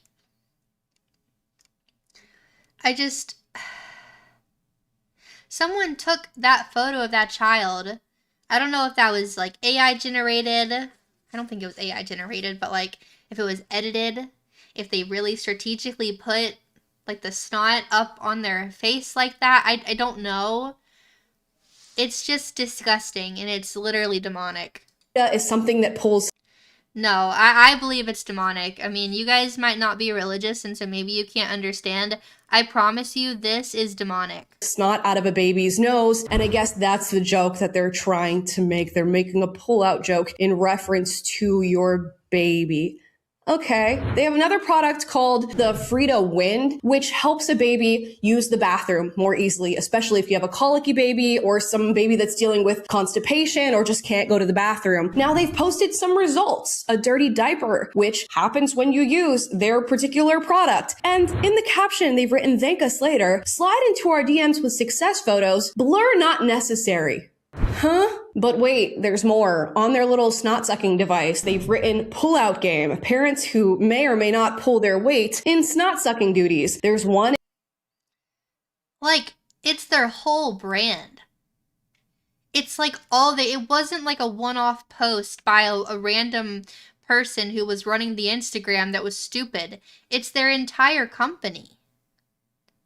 It's their entire company. It's literally their entire brand. They're trying to normalize degeneracy in children's products. I don't understand how anyone can see this stuff and think it's not evil and demonic. Like, this is so dark. This is so disgusting. In every fam. Yeah, I want to know who owns this company. Who owns this company? Who is, like, making these decisions? Who thinks this is okay? On one of their little vaporizer tools. And it can't just be one person, right? Like, there have to be multiple people. You can use with your baby. They write, "I get turned on easily." On another touchless thermometer product that they have, they write, "How about a quick..." I mean, it's like their whole brand. It's their entire brand. Go into your Target. Go into your local Target in the baby section and look, and you will find this for yourself. Because there were people seeing it online and they were like, I want to go look and see if this is actually real. And I saw so many videos of women going into like Target, wherever, looking in the baby section, and they found all of this. It's all real. And you can find it at your local Target. quickie. Now, judging by a lot of the things I've seen online, this brand has been engaging in this sort of joking, if that's what we want to call it. And I don't know if she's going to show this, but I did see someone posted an quote-unquote apology that was like a non-apology. But the person, it wasn't a public statement, I don't believe. It was like some individual had emailed Frida Baby with their concerns, and Frida Baby emailed them back and basically said, you know, this is, you know, they're jokes. We're sorry the jokes made you uncomfortable. That's basically all they said. They just said, like, it's jokes. Sorry they made you uncomfortable, you know. But that's pretty much all it said from what I remember. Since 2020. And they have responded to controversy and criticism because of this before, saying, thanks for saying something. Frida has always used humor. Maybe this is, I don't know if this is the one that I saw. Maybe this is it. I'm not sure. To talk about the stuff no one else wants to. Postpartum recovery, rectal temps, blowouts, the real parts of parenting. The goal is to make hard or awkward moments feel less heavy. That said, humor is personal. What's funny to one parent can feel like too much to another. We're never trying to offend, push boundaries for shock value, or make anyone uncomfortable. The references you mentioned were written for adults. Our products are for babies, but our voice is for the grown-ups buying and using them. Still, your reaction matters. We really appreciate longtime supporters like you. I'm sorry this changed how you feel about us. I'll make sure your feedback gets in front of the right team. Now, speaking of getting people... Yeah, that's I'm pretty sure that's what I had read. In front of the right team, they've actually deleted their team page off of their website where you can go and see who's actually responsible for the production of these products. And so you can't even see... So on their website, they had a team section where you could see the faces and names of the people behind the Frida Baby team. And they removed it. I'm assuming because people were taking screenshots. I believe I did see like some faces of people at one point, a bunch of women that ran the company. And the marketing of these products, which is no surprise there, given that their response earlier sort of showed, we don't really care all that much about what you have to say. We'll take this into consideration, meaning we won't. And while some of these social media posts are old and they're resurfacing now, the marketing that exists on their actual product packaging is still very much real. Here's a video of a woman going to a store to check out the Frida Baby products. Boots on the ground journalism. Let's check the Frida Baby aisle and see if it really says anything about a quickie. Here's a thermometer. How about a quickie? This is literally real. And on this gas passer, the top, it says, tap that gas. Chat. Like, what are we doing? What are we doing? The fact that so many people actually, like, I'm so grateful to see so many people coming out and saying, this is disgusting. But, like, this company has been very big and successful. Very, very, very big and successful. I mean, I've never bought one of their products before because I haven't had to. Haven't had children. But, you know, so I haven't looked at the packaging. I'd heard the name before. I'd never looked at the packaging before. But, like, women and families have been buying these products for years. And it's just now getting, like, people really upset. I don't understand. Oh, and here's another one. This is the nose Frida.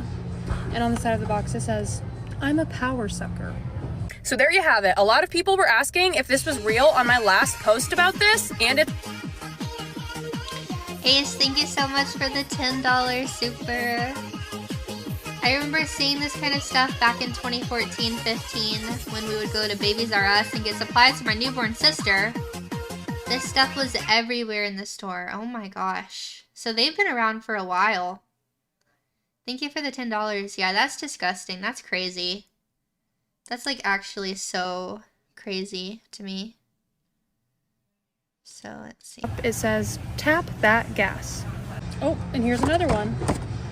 This is the nose Frida. And on the side of the box, it says, I'm a power sucker. So there you have it. A lot of people were asking if this was real on my last post about this, and it's real. Multiple sexual innuendos on products that are meant for infants, for babies, for children. The name of the company is Frida Baby, Fridababy. And we should not be okay with this. No. But Frida Baby has turned their comments off. Frida Baby made a post that said, "This is the closest your husband is going to get to a threesome in regards to a rectal thermometer. Why are we sexualizing the care of infants and children?" Okay, let's go ahead and pause there. And yes, Frida Baby has turned off all their comments, I think on all social media platforms. So if you want to go Sounds like someone else I know. comment on Frida Baby and say you're getting rid of their products, or you don't want to buy their products, or you want to question the marketing behind some of these campaigns, you're not going to get an answer. And in fact, you're not going to be able to comment in the first place. They've just completely shut down. But people and mothers in particular are, of course, not giving up and responding to this company. I'm seeing mothers all over the place throwing away their Frida Baby products. They're taking them off their baby registry. They are boycotting this company completely. And I gotta say, I'm going to be joining them.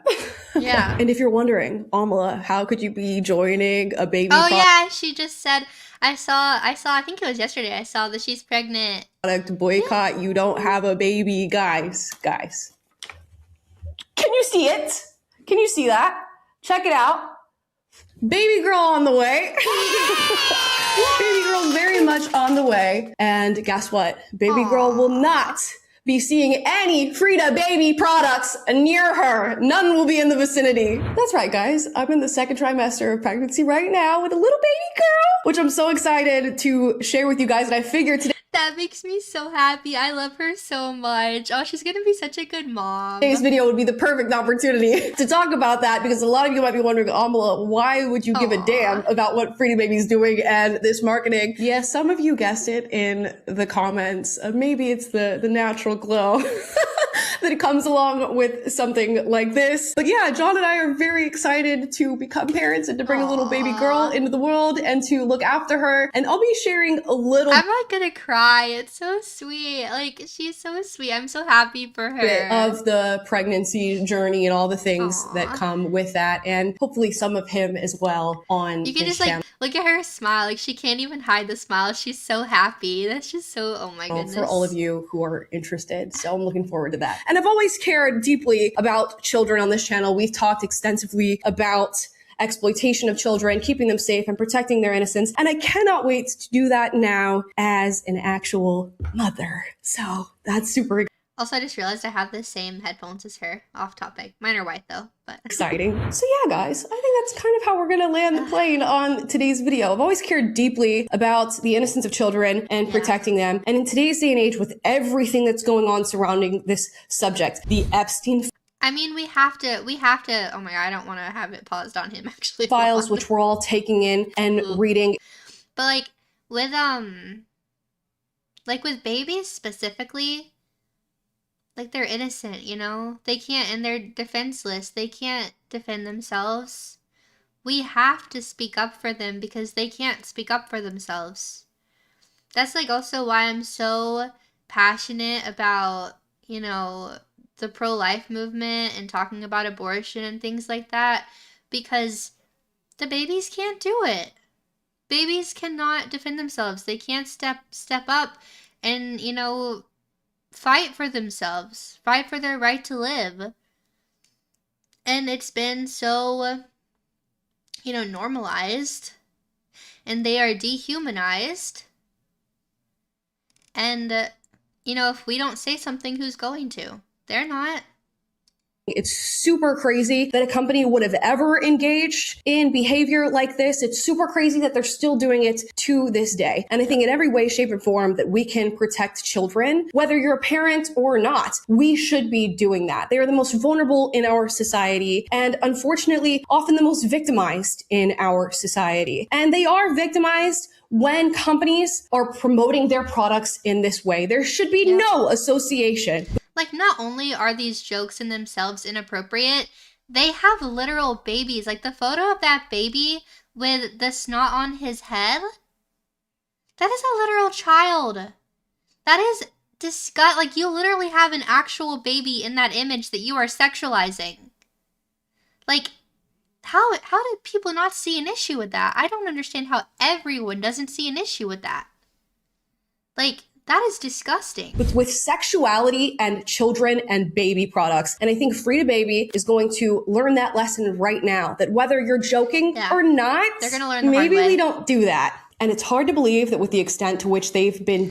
I'd be curious to see their sales and how they have plummeted, because I know there are many, many, many women that have sworn they're never going to buy their stuff again. I know one day when I buy baby things, like when I need to buy things like that, I will not be buying from them. I don't care if they change their marketing. I'm still not going to buy from them out of principle, because they clearly have not cared, and they did this for years and years and years, and people have reached out to them and they don't care. They just don't care. So it's just disgusting. Doing this, that if you peel back the layers, they really are joking. Parents don't want sexual jokes on their products now. And now I think I can say that with a little bit of authority as somebody who has been looking for baby products and creating a list of everything that I want for my child. And you know what? I'm looking for brands that are dependable. I'm looking for brands that I can trust. I'm looking for brands that are going to foster good, healthy things for my child. I'm not looking for sexual innuendo and sexual jokes that pique my interest and make me want to buy a baby product. In fact, it wouldn't pique my interest to see that on a baby product. It very much invalidates the very thing that you're attempting to do, in my opinion. We buy products to take care of our children, to protect our children, to sometimes entertain them, not to view anything associated with them in a sexual way. And Frida Baby, either somebody in your company or the company in itself, has a very big issue with sexualizing things that are to be associated with babies. And I don't know how deep that issue goes. It may not go any deeper than the marketing you've placed on your products and the things you've decided to post online. But guess what? If I have any question at all of how deep it goes, I'm not buying your product. That being said, if anybody knows any alternatives to this company, since they are such a huge baby company, let me know in the comments down below. I can't wait to hear from you guys on this particular issue. It's been blowing up online, and I know many of you are parents, many of you are not, but you still care about what these companies are doing. And when I say this disgusted me, it disgusted me. So drop your thoughts in the comments down below. Yeah. I actually just found this. This is apparently from their Teams page that got pulled. Because like she said, now when you go on Frida Baby's website, it doesn't have the Teams page anymore. So it had their names, and then it had like a little blurb underneath them. So I guess this was the reliability manager. I don't know what a reliability manager does. I guess they're a reliable manager. I don't know. But her answer, or her message that she wanted to put on the Frida Baby website is, "I'm sorry that my dog is awesome and behaves better than your children." I mean, so okay, great. A dog mom that doesn't even have kids and clearly doesn't care about kids. Like doesn't seem to like kids very much. You know, it's all starting to add up. It's starting to add up, Chad. It's starting to make sense. That's just actually crazy, chat. It's just crazy. Send the video to JD Delay. I don't know who that is. Thank you for the dono, though. You can send it to someone if you want to. And Daniel, thank you for the $5 a Noah get in the boat moment, because 40 days and 40 nights wasn't long enough. I mean, sometimes you have to really wonder. You know, God promised he wouldn't flood the earth again. Sometimes you think, you know, he must really love us, because you look around and you're just like, wow, this world is just, I mean, I really can't think of a better word than demonic. I mean, this world is demonic. There's really not much else to call it, you know. It's sad, but it's true. Now, I wanted to react to another video. I don't know if you guys know anything about this girl. This video is entitled "The Fakest Influencer of All Time." I don't know if we'll watch all of it. We might skip around a little, depends on how good the video is. Have you guys ever heard of Michaela Noguera? I probably butchered her name. See, I kind of have a feeling, I had a feeling that most of you guys probably have never heard of her before. It's the girl on the left, not the blonde. Rev knows a lot about her because I followed her for a few years. On TikTok, actually, is where I found her. She's very, very popular. She's a very popular creator, in the makeup scene. Makeup influencer. She's a makeup influencer. She's very, very, very popular. And, there's just a lot that goes into her. You know, when I first found her, probably like 4 or 5 years ago, I really liked her. I thought she was interesting. I liked how she did makeup. Her makeup was very cool to me. You know, as a woman, I've always been interested in, like, you know, beauty influencers. I always liked watching girls do their makeup. You know, you might not be able to relate, but I always liked that. And yeah, I always really liked Michaela in the beginning. And then it feels like she got bigger. And as she got bigger and bigger, her personality just seemed to change. Or maybe it was always this way and I just never really noticed. I don't know, but then there's all these things with her, well, husband, but now they're getting a divorce apparently. And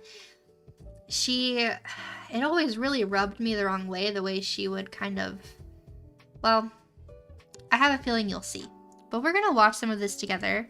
Even if you're not familiar with her, I think you will be very interested in her story, because I just think it's very interesting and crazy, honestly. So let's sit back and watch, shall we? I'm telling you firsthand right now, everything you see online is fake. Some of these people are so fake they don't even know who they are anymore. And that's a problem. I have an embarrassing confession. I have never been eaten out. No one needs to know this. I am getting a divorce. Get ready with me for Valentine's Day. I need to look so hot tonight. It's back to business as usual. And also keep in mind, when she posted that video, she's like married. Or at least she was married. It's like, no one needs to know that, first of all. And also, like, it's just I don't even want to talk about that. It's so gross.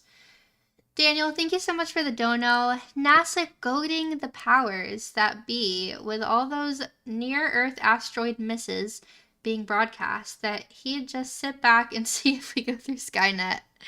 Yeah. What change have you seen in her? Once again, feeding into this idea that her and Cody are just happy as clams. Girl, you announced your divorce like 3 days later. It shocks me. A lot of these influencers, you know, pimp out their relationship in order to sell stuff online. From sponsored like wedding makeup deals, doing relationship ads together. So this is really hard to share, but we've decided to split up. Oh, you thought I meant Cody. No. My split ends. And I've partnered with Kerastase to show you exactly how I'm gonna do it. The video that you just saw of her say, first of all, she kind of like clickbaited her relationship that they were going to split up. That was like, I'm pretty sure posted a few months ago.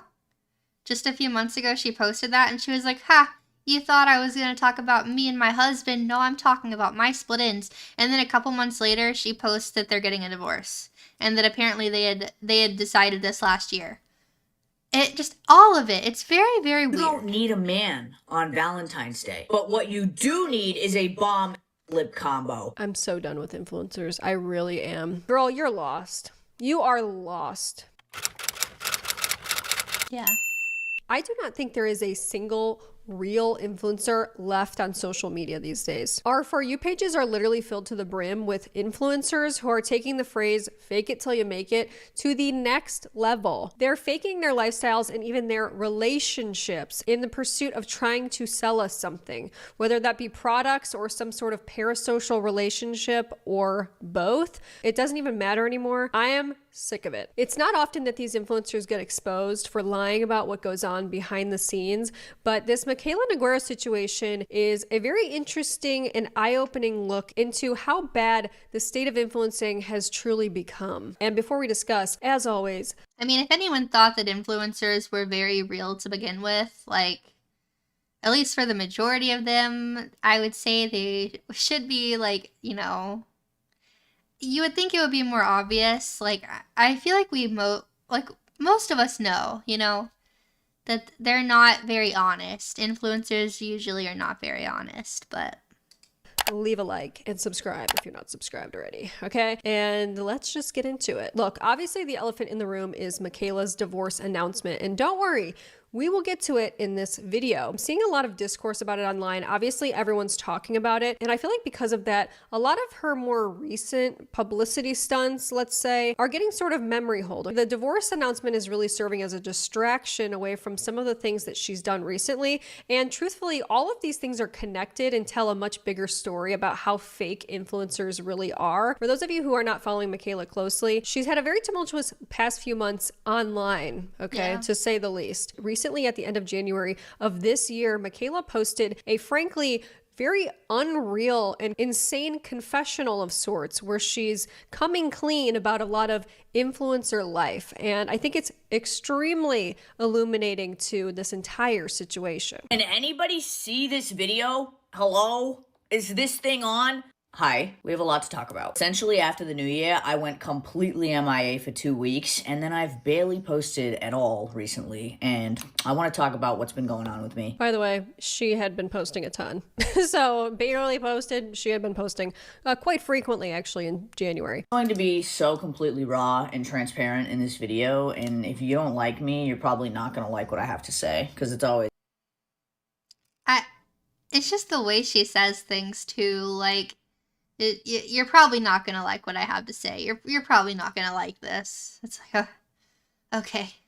Also, I just got here. Strawberry Chewy model is adorable. Thank you. It's boo, Michaela, boo, Michaela. Well, at least she knows where our heads are at, because that's exactly what a lot of us are thinking. I'm just a human being, and this is what I'm going through.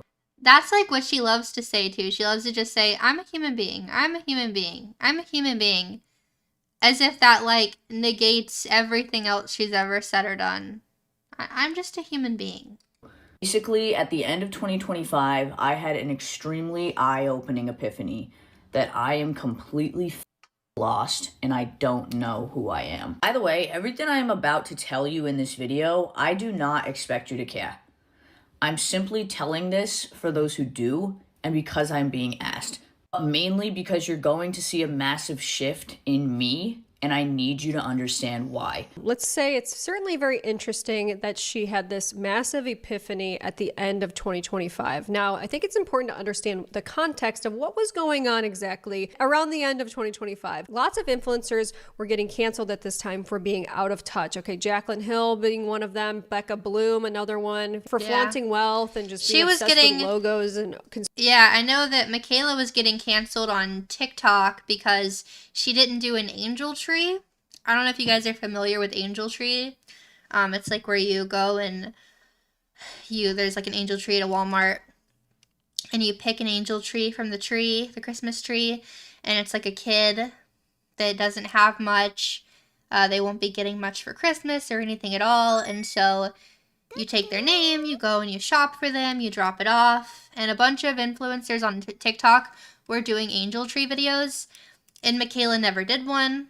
So then people were like, why aren't you doing an angel tree video? Which personally I think is kind of stupid. Like, she doesn't have to do angel tree, and if she does it, she doesn't have to make a video out of it. Although you would think if she did one, she probably would end up making a video out of it, but she basically kind of like went back and forth with people on it, and she was like, if I did an angel tree, something about, like, she would have to post it. But I don't know. It was pretty stupid, honestly. But yeah, people were getting canceled left and right around Christmas time. Consumerism and overconsumption and all of that, right? The writing is on the wall, and a lot of influencers see that. Yeah, it's definitely better done in private, right? Okay, they've run... It's actually biblical as well, to, like, not let your left hand know what your right hand is doing, type thing. Out of road, essentially, and I think that this video is Michaela's answer to that. The reason why she's even making this video is she's trying to distance herself from that image that she's created for herself. She knows that people are done with influencer culture. She can see the writing on the wall, and these influencers are doing whatever they can, and they'll say whatever they have to say to get back in people's good graces. This is just what is my reality right now. The last 6 years, I have been completely immersed in influencer culture, and I told myself I was not going to cry, and I'm not going to. But in the last 6 years, I feel that I have completely lost myself. Guys, I feel that I have gone down a path that I never wanted to go down. And while This is like,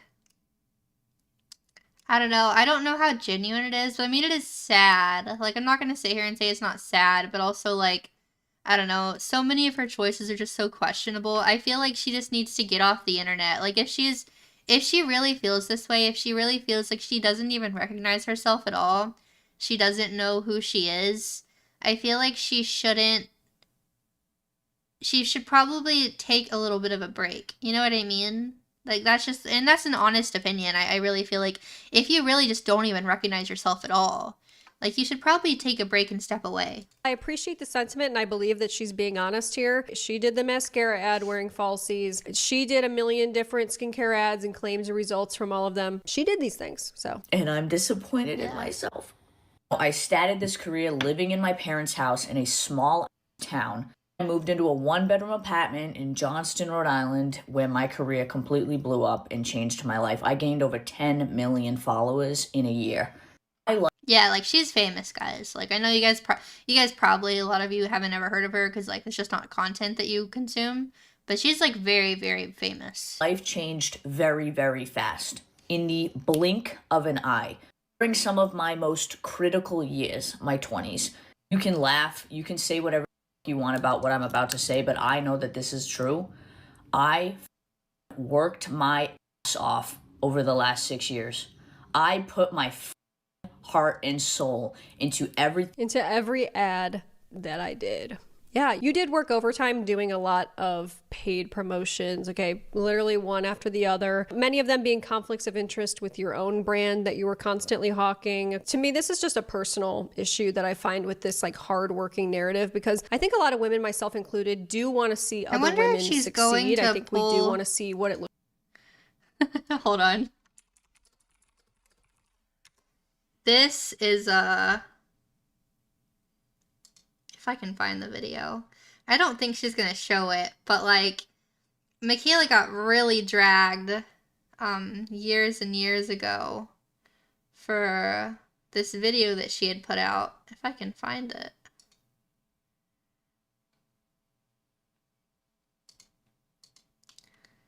Okay, here we go. Let's see if it'll...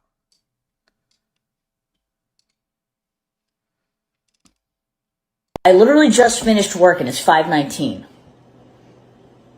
Try being an influencer for a day. Try it. Because the people who say it's easy are so far out of their minds, try it for a day. It is not for everybody. I literally just finished work and it's 5:19. Try being an influencer for a day. Try it.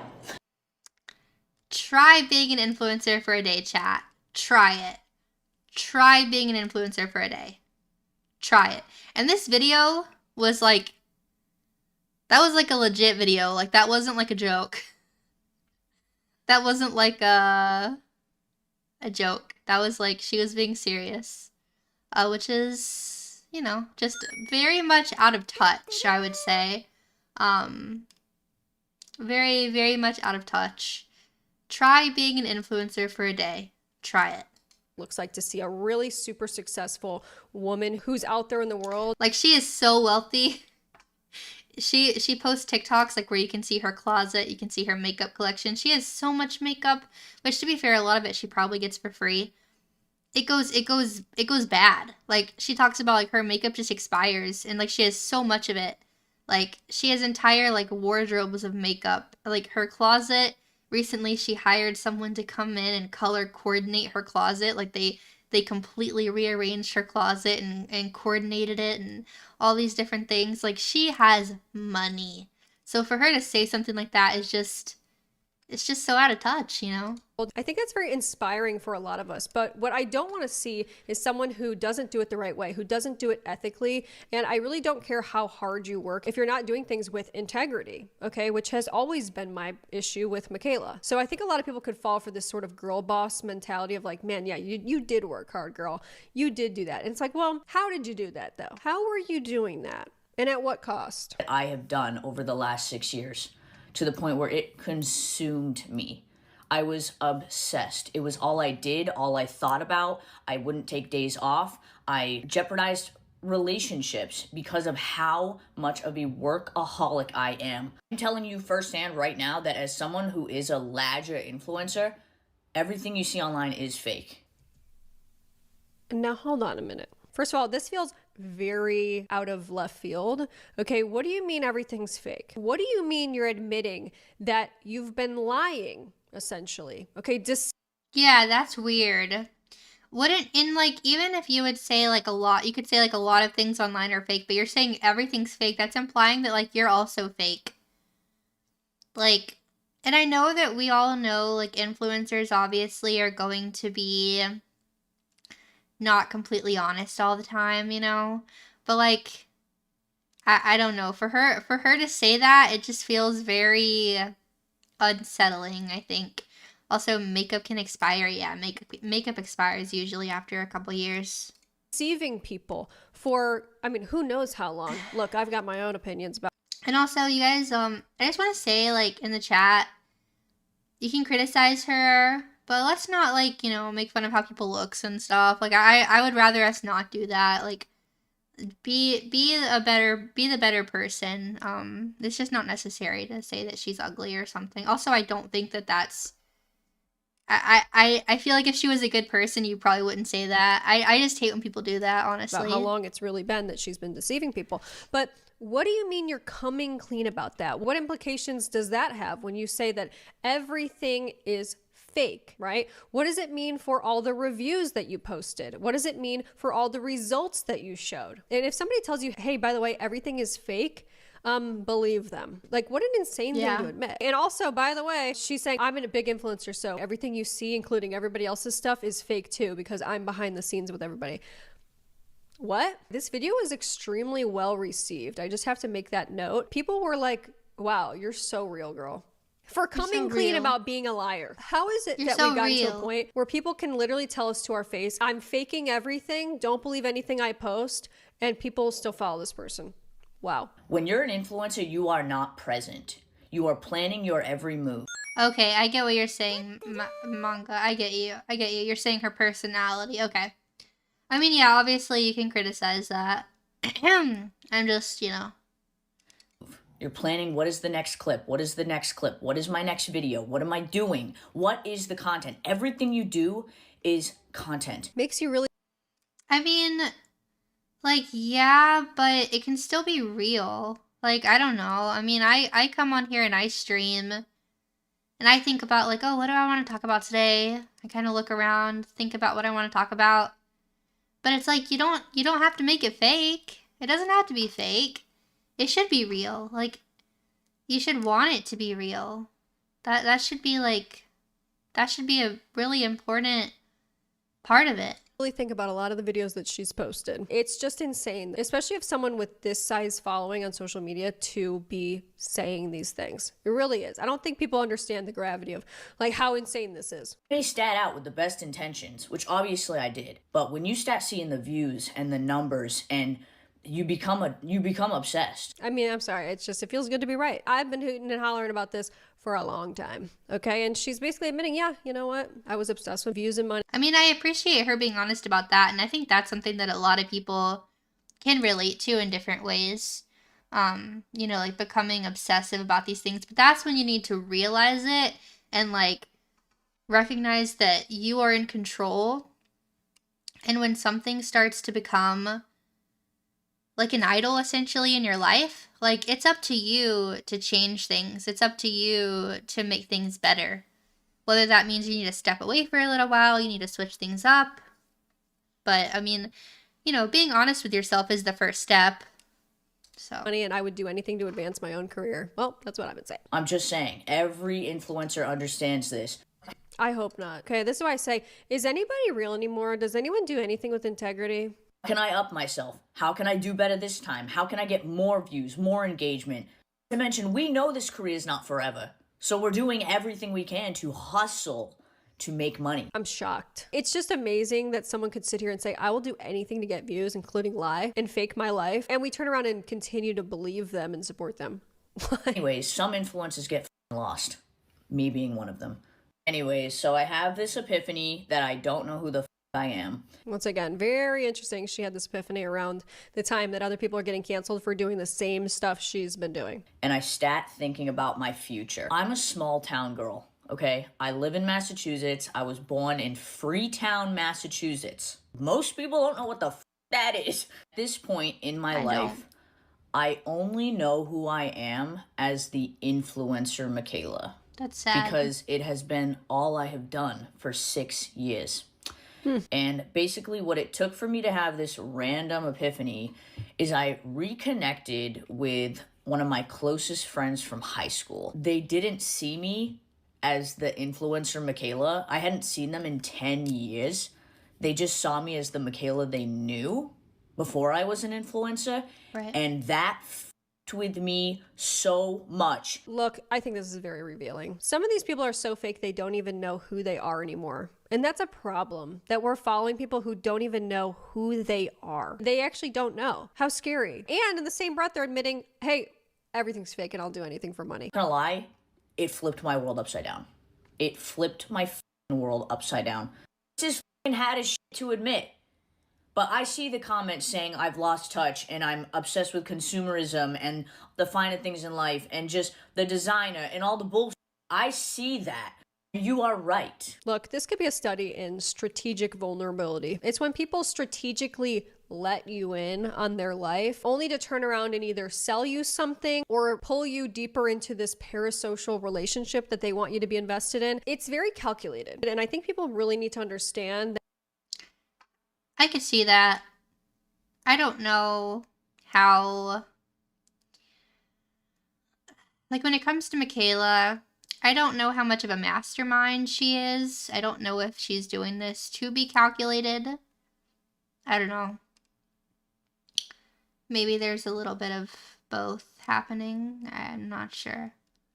But, like, maybe she's realizing that clearly she's out of touch. Clearly she's not who she wants to be anymore.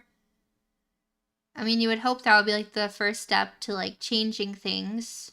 But I don't know when this video was posted.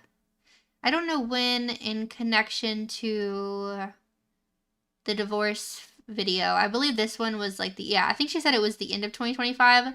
So whenever she shows the divorce video, you'll see. I mean, that just really kind of was just crazy to me. But that words are one thing, actions are something much different. I'll believe it when I see it. And never have I ever seen it with Michaela. You are right. I'm fucking lost. Catching up with that friend, they made me realize that none of that matters. And that at the end of the day, all you have is your head that lays on the pillow at night, your family, your friends. If all this shit went away, what would you have? I have Jesus Christ. Don't need to tell us, girl. What if I just want to be the small town girl? Everyone's trying to get me to go to... I'm sorry. When she said, if I just want to be the small town girl, Michaela, you are never going to be the small town girl. Come on. And, like, that's okay.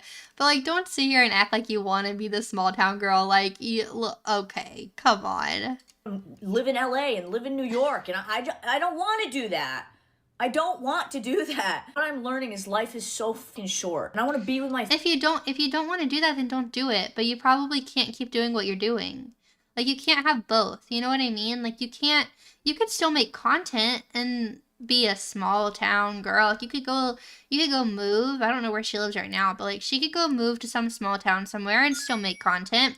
But she wouldn't be doing all the influencer, because she's like I said, she's really popular. She's going to events. She's getting flown out to places. She's getting flown out to New York City. She's getting flown out to LA. Like, she's at events all the time. So, like, you wouldn't be doing all these events and collabs like you are now if you want to be a small town girl. But I guess it's just a matter of what's most important to you. Like, if you really desire something, if you really, like, for me, if I really felt, you know, God calling me to do a certain thing or to live a certain way, but I want this certain lifestyle and money more, I mean, it ultimately comes down to, like, what you want more. Family. I want to be present. I want to get off my phone and live my life. I want to wrap my head around what's actually important. And it ain't any of this influencer shit. Okay, we'll see about that. That's all I can say. We'll see about that. I can tell you that. Am I grateful for it? Yeah, I am.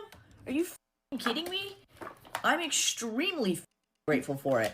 But at the end of the day, I have totally lost myself to it. And I'm not okay with that. On top of that, because I kept losing myself, the hate towards me is insane. Like, I can handle it for the last few years. I will say she gets a lot of hate.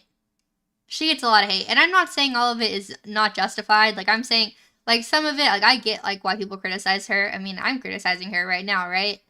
This girl's face. You can tell she's definitely very biased. She really does not like Michaela. And I'm not even a huge Michaela fan anymore, but, like, you can tell she, like, does not like Michaela. But yeah, I mean, I'll be honest. She gets a lot of hate, and I can only imagine what that does to your mental health. I mean, I know firsthand getting a lot of hate and what that can do to my mental health. But I will say, like, she doesn't make it easy on herself. She gets herself in a lot of situations that I think could be avoidable. So years, like, no problem. But recently, it is a different level. You know, she's essentially saying that she's got this fake persona, right? She's got this online influencer, Michaela. But interestingly, she takes the hate personally. Okay. I don't like Michaela doesn't mean I can't want her to have a better life. I mean, ideally, she would see things like this and she would think, wow, you know, I should change something, you know? Like, maybe not this girl's video, I don't know. But let's say Michaela is never going to see my reaction. Not in a million years do I think Michaela would ever know who darlingstrawb is. But if she saw my reaction and she heard my advice of what I say about, you know, you might have to choose. If you really want a small town, simple life, then you might have to pick that. You might have to make some sacrifices. It doesn't mean you'll have to completely give everything up. Maybe you would need to. It depends on what you really want. But you will have to make sacrifices to get what you want. And if she saw that and she was like, wow, you're right. Like, that would be ideal, right? That would be ideal. But will that happen? I can't say that will happen. If God wills it to happen, God, if you will, for Michaela to find my video or someone else's video and help it see her, you know, see her the way that we're seeing her, then let her find it. In Jesus' name, amen. There you go. If it's God's will for Michaela to find this video, Michaela will find this video, right? No, I mean, not that I think I could change her life or anything, but really that God's the only person that can do that, right? God is in control. Okay, she's not able to separate the two, which leads me to believe that there's really no difference between influencer Michaela and the real Michaela. I think her epiphany that she had is actually not that none of this matters. I think it's actually that the influencer Michaela is the real Michaela. And I'm not gonna lie, it has taken a toll on me. And it is another reason I chose to step back. A strong bitch, okay? I care. What do you mean by throwing pearls? Soup. What do you mean by that? Throwing pearls. Like before swine?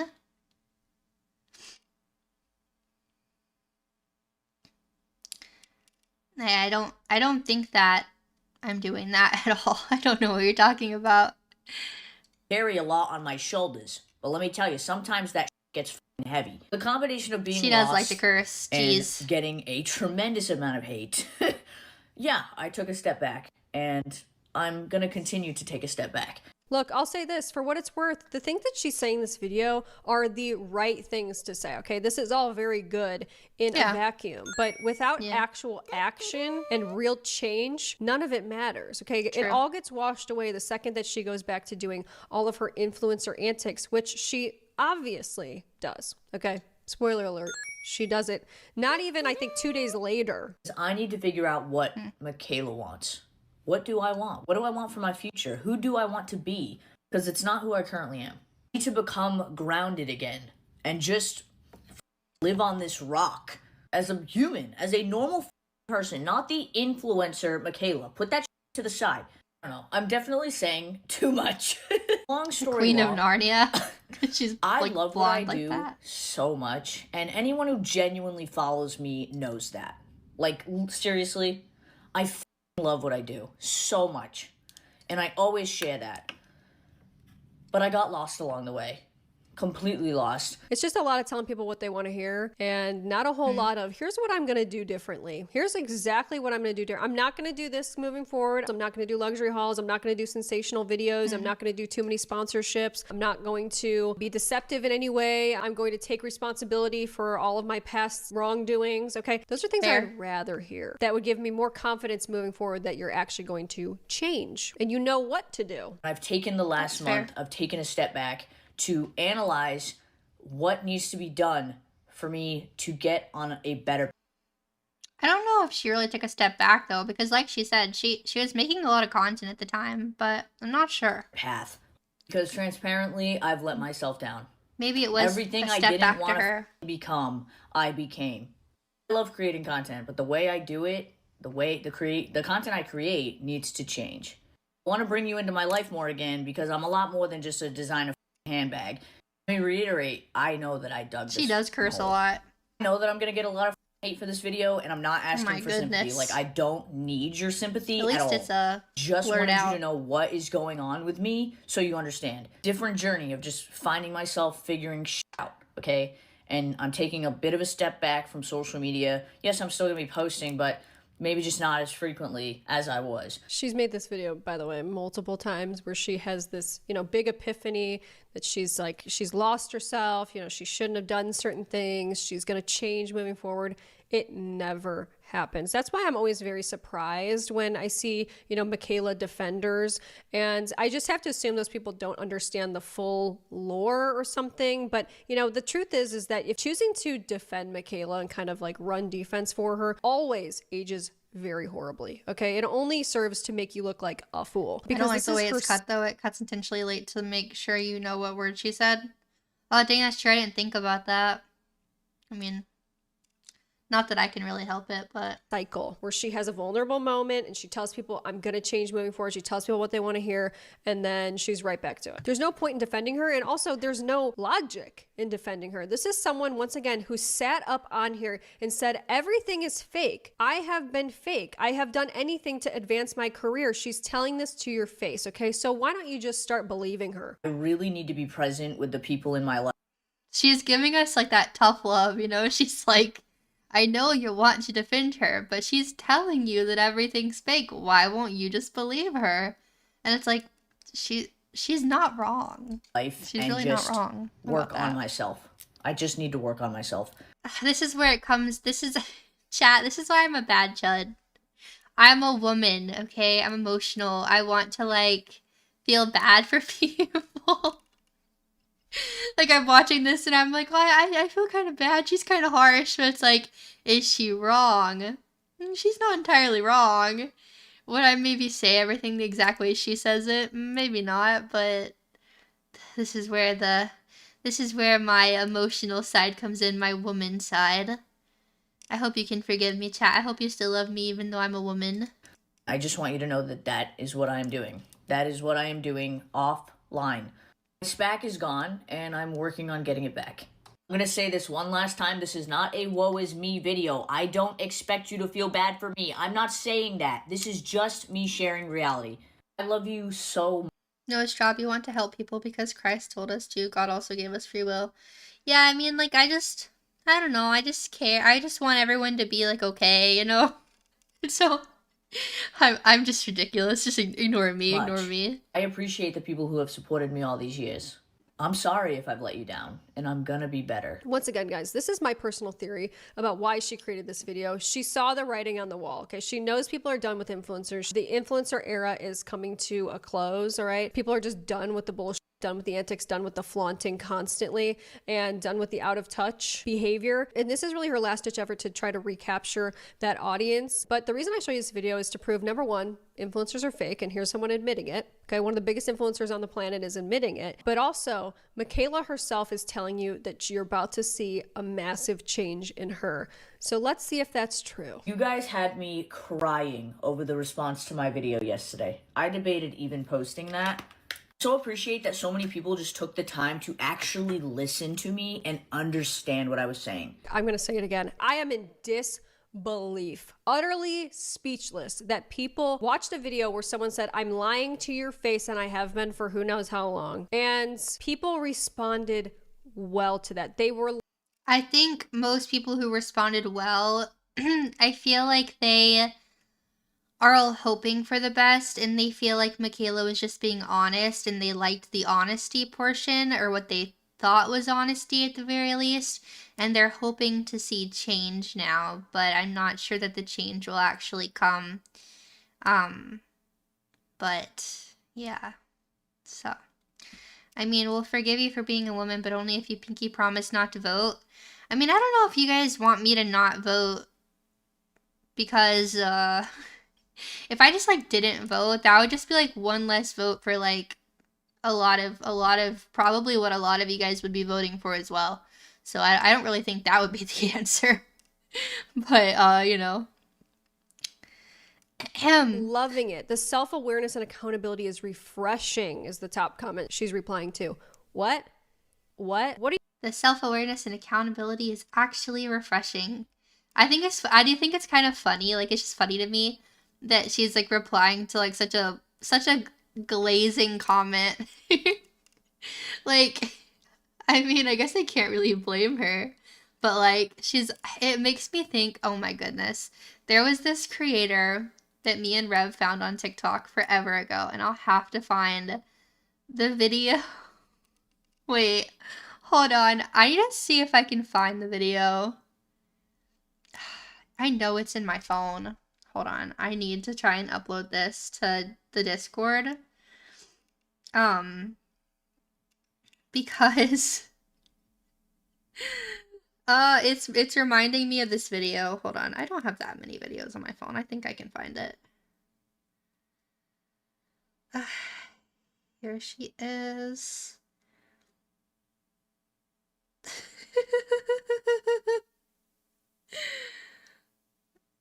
Oh my gosh. Okay.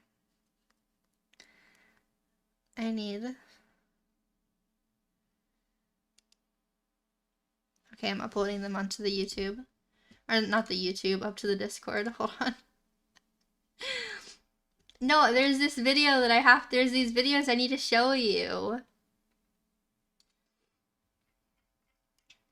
They're on my phone.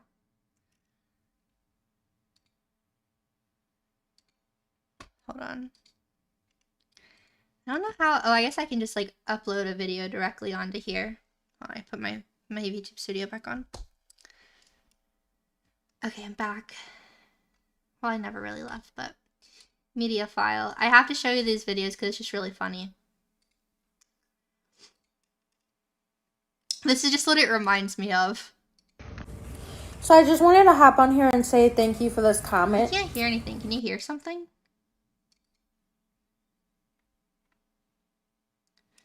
I didn't hear anything. So I just wanted to hop on here and say you heard the sound? Okay. As long as you can hear the sound. So I just wanted to hop on here and say thank you for this comment. So I just wanted to hop on here and say thank you for this comment.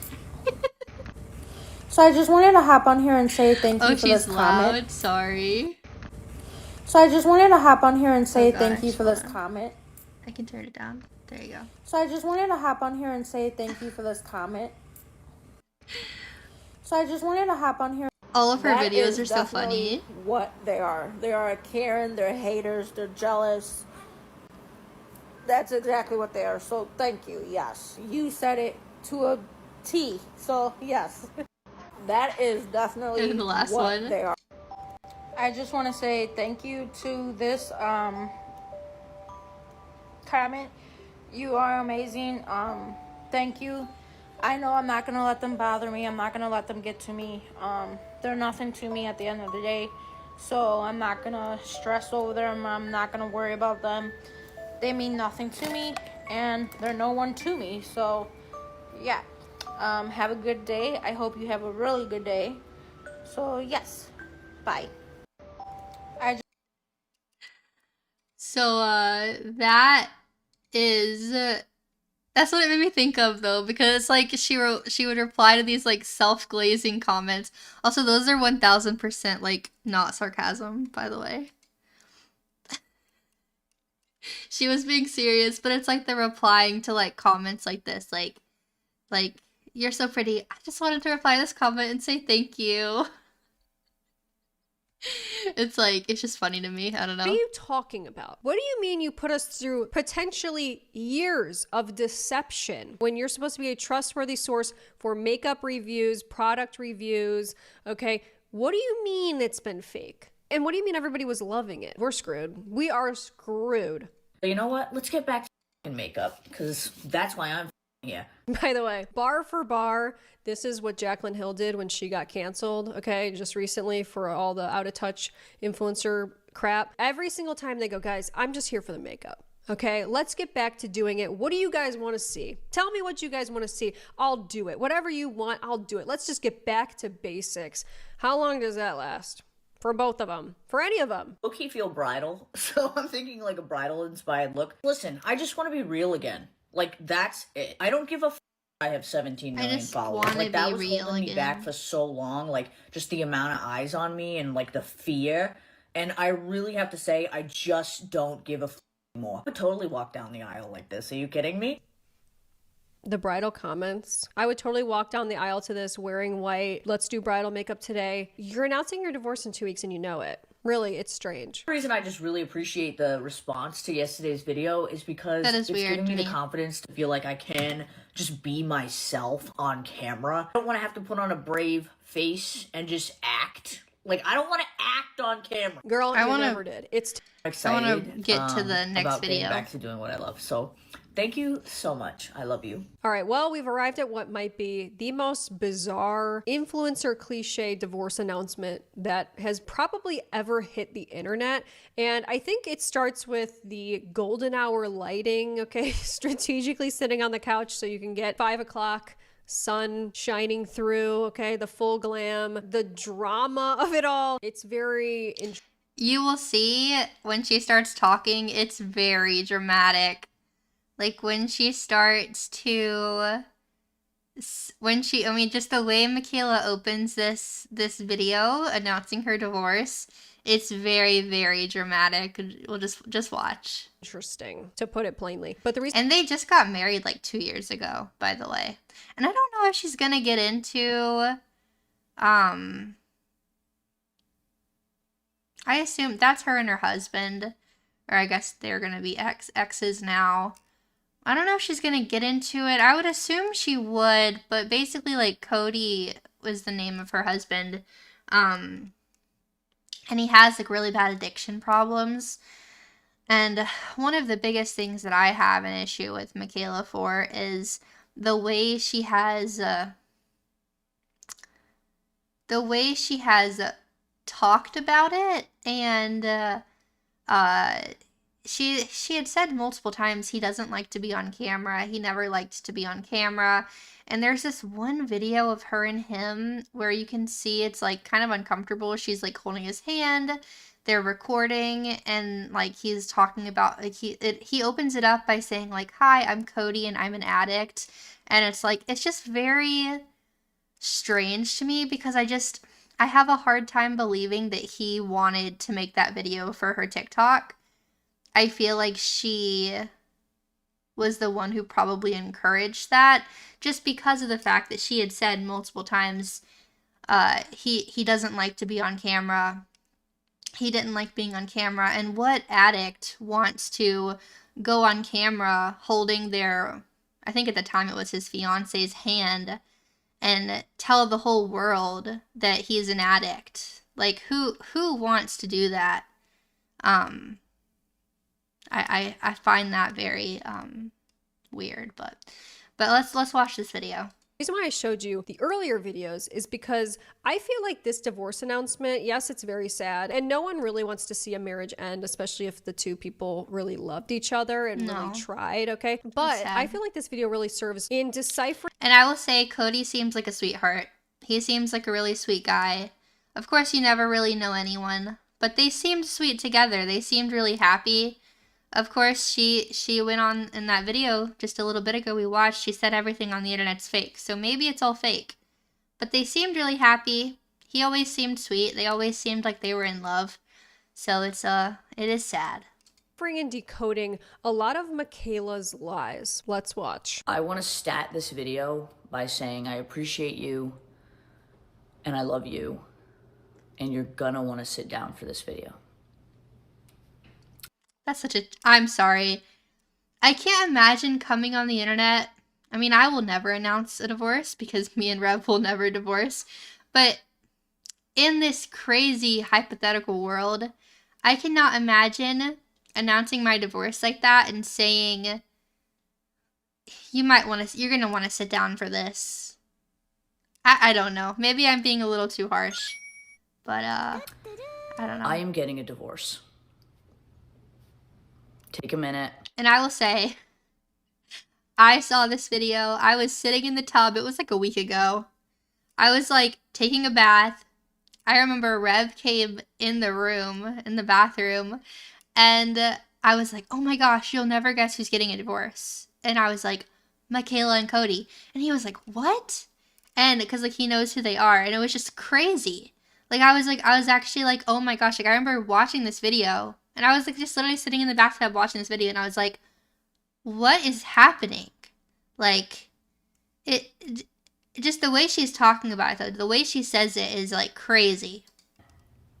Take it in. Look, it's become a meme at this point. Take it in. And it's kind of hilarious when someone says something that you immediately know is going to become part of the lexicon, okay? Take a minute. Take it in. It's so dramatic, and as many of the comments stated before she ended up disabling the comments on her videos, they were like, girl, I think you're severely overestimating your importance in all of our lives. This comes across, whether she believes it or not, like someone who really thinks that this is like the most important thing that people are going to hear that's going on right now, when it most certainly is not, right? It's like the drama for what? It's very influencery in its delivery, and it's sort of jarring as well. It's like, what? Take a minute. Yeah, it's like, I mean, you wouldn't even say that. Like, I wouldn't even say that to, like, my best friend. You know what I mean? Not like that. Like, I don't know. Take it's weird. It in, take a seat. What? I am getting a divorce.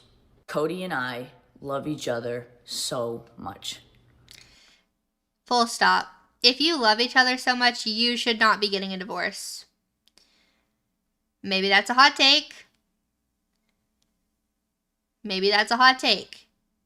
If you love each other, you should not be getting divorced. Work on your marriage. Figure it out.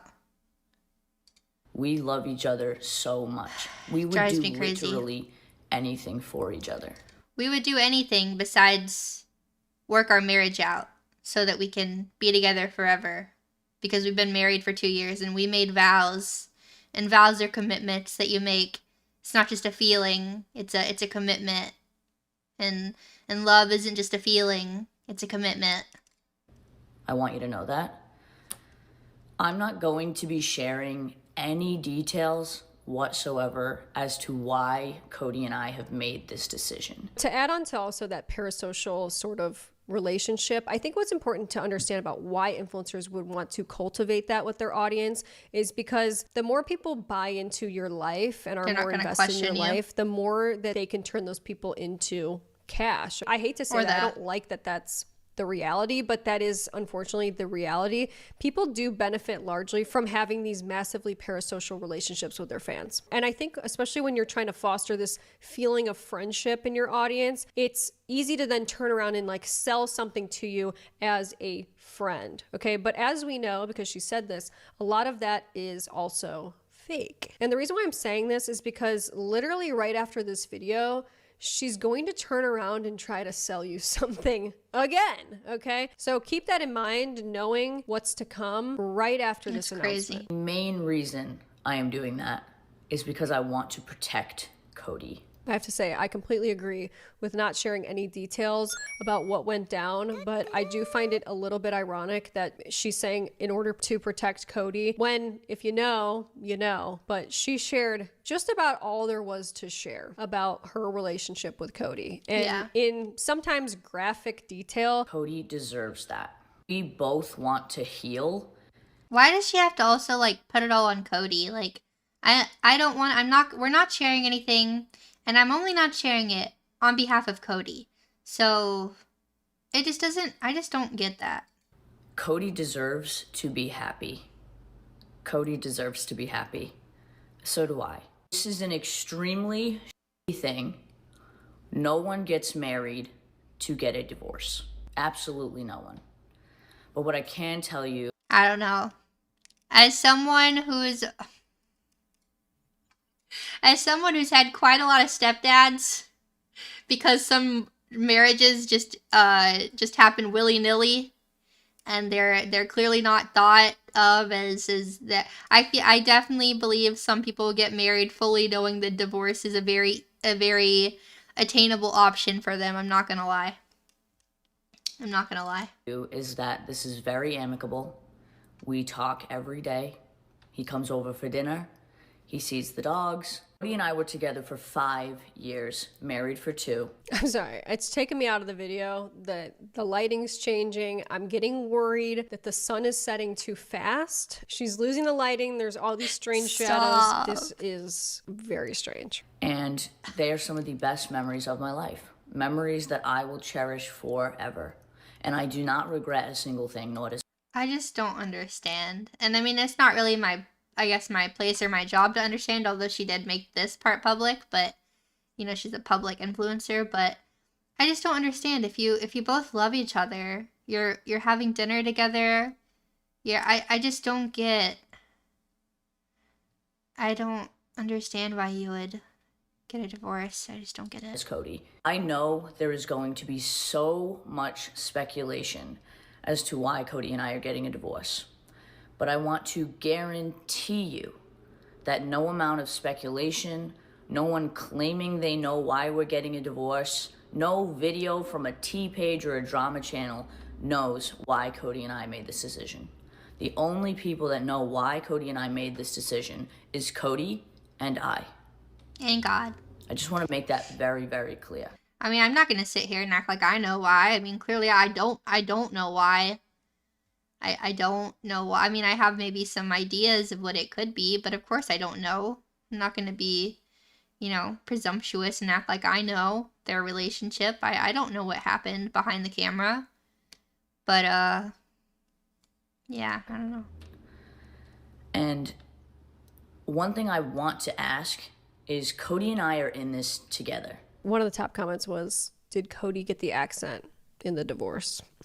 And I see a lot of times when people get a divorce or separate, people try to pit people. The accent definitely comes and goes and fades, but I mean, I don't know. I don't really care as much, but it's just it is weird. Against each other, pick sides. I'm asking you not to do that. Cody and I are in this together. Please don't pull us apart. Look, I completely agree that people should not do that and, should not involve themselves in her relationship. But at the same time, she has been cultivating a very parasocial relationship around her, and especially around her marriage, where people are very invested, probably too much, in the success of her marriage, what was going on in her marriage. She's made many videos in the past, too, of just so many videos about her marriage, specifically about Cody, about his treatment, about all these things, about how they're not. I remember last year, because Cody was gone for a while and people kept putting in her comments oh, her and Cody must have split up, her and Cody must have broken up, they must be getting a divorce. And she came out and made a big video around a year or so ago saying everyone's been saying, everyone's been asking, where's Cody, I'm here to tell you he's in rehab or something, and we're not breaking up, I love him, blah blah blah. But it's Yeah, I don't know. She's made it very, she's been very open and very, very, very open with her audience about like everything in their private life, including very, very personal things like that. Story together. And I do feel the need to point out that a lot of these influencers, you know, pimp out their relationship in order to sell stuff online. From sponsored like wedding makeup deals, doing relationship ads together. She even went as far to have a sponsored engagement ring made. That was her dream ring. And she had Cody sit through that video. She had a wedding lip kit in collaboration with e.l.f. Cosmetics. Many people speculated that they had actually sponsored her wedding because there was an e.l.f. kissing booth and wedding favors at her wedding to Cody. And there was also an entire makeup collection about her wedding in collaboration with P. Louise. Okay, these relationships have almost become part of their business model, and they rely heavily on people. Yeah, it was like their marriage was part of the brand, you know, like everyone knew she was Michaela, the woman married to, I mean, it's kind of like me and Rev, right? Like everyone knows us as like we're married to each other, really. I mean, not the exact same. We didn't do all that stuff, right? Like our wedding was like, you know, not influencer wedding or anything, but you know what I mean? Like everyone, you know, knew their, I mean, I would say she was a lot more open about their, you know, I don't know, but it's just a lot to be invested in them in order to sell. And I think what's especially jarring is that a lot of these relationships are distorted and often fabricated in order to drum up as much engagement as possible. And I think now you see why it's probably best to just keep your relationship private. This is a very good example of why people should do that and why they should not use their relationship to like sell things, okay? And have so much parasocial interest in it, because this is what ends up happening is people speculate. People bring stuff up that they probably shouldn't even know about you. They say things that they probably shouldn't be saying. They speculate about who's... I do think sometimes you need to like keep a more, and even I've been guilty of that in the past, of like sharing too much about myself necessarily or my life. And I feel like the last like couple of years I've definitely taken, because I feel like when I was a really small content creator, I didn't really think that hard about it. And as I grew a little more, I kind of realized, like, I share way too much. You know what I mean? So it's like, I definitely think it's important to keep in mind, like, boundaries of what you are sharing and then what is private and what remains private. But especially when it comes to things that are very serious in your relationship, I don't think that you need to go online and like tell the entire world about, you know, more serious issues you might be having or things people are struggling with. I think that's not good. Who's doing what, and they're trying to tear people apart. It's a mess. Second thing I'm gonna ask is Cody and I have been very open about his struggles with addiction. And I'm going to ask you if you can please leave that out of the conversation. They are two separate things. It is had enough as it is to be an addict and to struggle to stay sober. What happens now? Well, the reason I'm pretty put together in this video is because we made this decision last year. And I've spent the last few months processing this, a lot of crying. She said that they've decided this last year, and for the last few months she's been processing it, okay? But when you look back at her content, she was posting as if she was in a very happy relationship, okay? Remember that thing she said about everything's fake? Well, it seems as though this is evidence right here that she was faking a lot of what she was presenting as a happy relationship to her fans and followers, okay? And look, I can't ignore the fact that she did have a lot of her relationship wrapped up in her business success. Her relationship did get her a lot of views. It did get her a lot of attention. It did bring people in. I think portraying that you guys are in a happy, great relationship full well knowing that you're going to get a divorce is a new low. A lot of talking to family, friends, therapy, everything you can think of to get to a place where I can make this video. Now I heal. I just want you to know that I appreciate the support that you have shown Cody and I over the last 5 years. You guys rooted for my relationship and my marriage so hard, and I appreciate it so much. Feels almost like they're like a football team or something. You guys rooted for us so much. We appreciate it. It's like, I mean, yeah, whenever I see two people get married that say they love each other, I mean, I hope that it lasts, you Cody know? and I are both terrified. Once again, the lighting, girl. Just get the ring light out. The lighting's getting precarious here. We're entering a completely new chapter of our lives, an unexpected chapter, and we're embracing it. And even if it's terrifying, it's exciting too. Listen, sometimes... I'm sorry, I just can't imagine getting divorced to my husband that I love so much and that I've been with for years and saying I'm excited. It makes me like, it honestly makes me a bit sick. Like you're excited? You're excited to get divorced? You say that you say that you guys really love each other and you're excited? I just don't. Life has different plans for you. I have been going through this with Cody for the past few months. Tough. Hopefully I've said everything I wanted to say. And I appreciate the support. And again, please don't tear Cody and I apart, because that's not what we want. The divorce video timeline that she gave us, that she's known she's been getting a divorce since last year. What it most likely means, because she said I've known for the last few months, is that it probably dates us to around maybe early December, if I had to guess, okay? Or something along those lines, few months being like 3 to 4. And the reason why she was telling everybody how long she's known is because she was trying to explain why she wasn't emotional in that video. I don't think she realized that in giving us that timeline, it exposed a lot of deception that was going on, because the same exact day that I don't want to watch that video. It's really gross. Who says that to how many millions of people follow? Gotten laid using the noise. Okay, I don't want to with read this about perfume. That. Okay, which at this point, basically these videos, because I don't even, they're disgusting, honestly. She talks about her like private sex life and things that people on the internet just do not need to know or hear about your relationship with your husband, and I just think it's really gross. So we're not even gonna listen to that. Christmas. Why is this was the Christmas photo they posted. So it's just like, you knew you were getting divorced? I don't know. It's just weird. It is weird to me. Okay, she's just kind of showing a timeline, I guess, of things. Similar to how I started it, but ready to make 2026 the best roller coaster year of my life. And this was a day after the video that she just posted with Cody. Okay, day after Christmas. And she basically posts a video where she's like crying, saying that the last few months she's been sobbing, giving people room to speculate about her relationship. They're going in on Cody, okay, which it could be anybody. Like, I'm not here. Cody gotta go.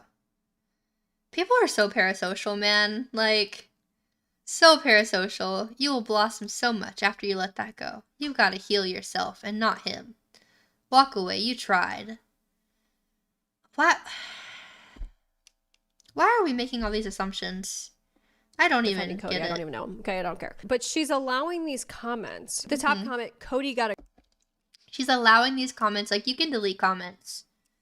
There is no way in a million years I would let things like that be a top comment on my video with 23,000 likes. She hearted this. Walk away, you tried. She hearted it. Go. You will blossom so much after you let that go. And they were married. And not him. She likes a comment that says, walk away, you tried. Girl, what happened to I want to protect Cody? I want to protect Cody, so nobody bring Cody up. I'm not going to be sharing details. It's for Cody's protection. And yet you're liking comments that say, walk away, you tried. Walk away from your relationship, you tried. And you're liking that. It's date night. I want to look hot. Let's get ready. Okay, but... So then they're going on date nights. Like, and keep in mind the timeline of all this, right?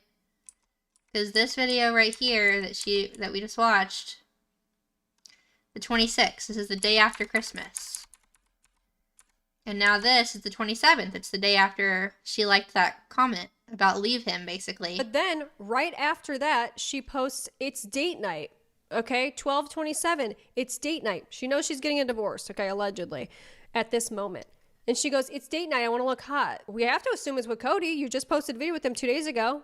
where he's grabbing your boobs, okay? And you guys are in front of the Christmas tree, like the happiest couple that ever lived. What's going on? Why are you saying it's date night, getting ready for date night? And keep in mind, this is all after she made that video saying everything's fake. Everything's fake. I don't know who I am. I want to be different. I don't want to be this person anymore. This is all coming after that, which is, I guess that makes sense why she showed that video first, so we could kind of see that, and then she's showing all of this. Yeah, I mean, I can't say, like, I don't have my own speculations. Of course, I don't know for sure. Like, I'm not going to sit here and tell you, like, why they got divorced. I really don't know. I do know, clearly, she's an influencer. Excuse me. He's not. He's never loved the camera. She's said that before. He's never loved it. She clearly does love it. Also, and again, I'm not saying this is why. I'm just saying it is something that happened. I know she's lost a ton of weight. Like, a ton. She looks really, really good now, in my opinion. I think she looks great. And I'm not saying that's why. I'm just saying when she married him, she looked a lot different than she looked now. I don't know if that has, I mean, I don't know. I'm just saying these are things that have all happened in the last couple of years. I feel like she's just changed a lot. But again, I'm just, you know, it's all speculation, right? I want to look hot. Let's get ready. Then here she is in 2026. What will happen? I'll get engaged, get married, and be pregnant with triplets. And she's like, huh? LOL. This was posted 12/27, same day as the date night video, okay? Same day. She knows she's getting a divorce. Well, look at this. Somebody wrote, okay, but you and Cody would have such cute... She looks great. Yeah, I think she does look really good compared to how, like... I mean, not that she looked awful before, but I mean, she's lost a lot of weight. I think she looks pretty healthy. So, yeah. Again, I'm not going to call someone ugly and disgusting just because I think that their personality might not be the best. You're never going to find that here. So. Babies. She likes it and says, aw, thank you. She knew she was getting a divorce. I can't get over this. Why are you letting people believe this? Why are you saying to people, yeah, we're going to have such cute babies. We're going at it like all the time. Doing ads, pretending like it's Cody who's like obsessed with his perfume. It's Cody who's going to be enjoying and Cody would the have benefits such cute babies. Of Lemmy Purr vitamins. It's it is very odd. It is a lot of contradicting. Like a lot of like, it's just weird. It is so corrupt to present this fictitious... It ends. And I've patented with their life. And corrupt to present this fictitious... Not also the on... But really had to share. And maybe some people saw it coming. But we've decided to split up. Oh, you thought I meant Cody. No. My split ends. This is like the weirdest thing ever. Like, this is super weird. This was like a couple months ago. I'm splitting up with my split ends. This was like what, January? Maybe February? To show you exactly how I'm going to do it. It's sick. She has used on multiple occasions her relationship and people's interest in it, okay, their involvement in it. Weird. She has involved other people in it, and she has used that constantly, commodified it constantly, and used it to sell thing after thing after thing. This is frankly very concerning to me, okay? To say, oh yeah, I'm splitting up with my husband. Psych, hey, it's actually my split ends that are splitting up.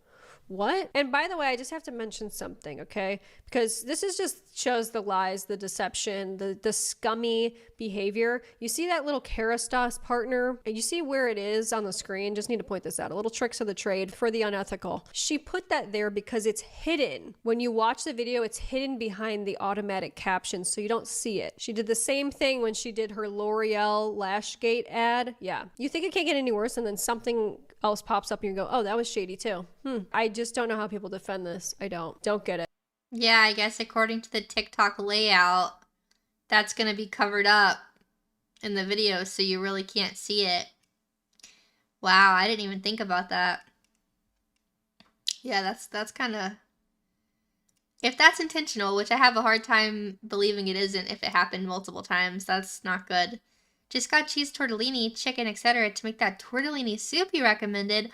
I love that tortellini soup. Enjoy it, Darren. I love the tortellini soup. It's one of my favorite things to make, and it's so easy. it. Won't ever understand it. Yeah, you can see, by the way, the Kerastas You can see it's like covered up. partner thing is hidden. Well, this took a turn, but don't you have extensions? Oh yeah, by the way, she was wearing extensions in that video. And she's saying, I love my Kerastas. Girl, she wants us to buy hair health products when it's not even a real hair. This is becoming more of a meme as well. Guys, it's back. Actually, wait, go back. When and she, yeah, you can see, by the way. It is hidden, but it's hidden by the text. I don't know if subtitles are always there. I'd have to look. I mean, still, she should probably put it a little higher so that the subtitles don't cover it up. It would have been worse, in my opinion, if it was like under her name.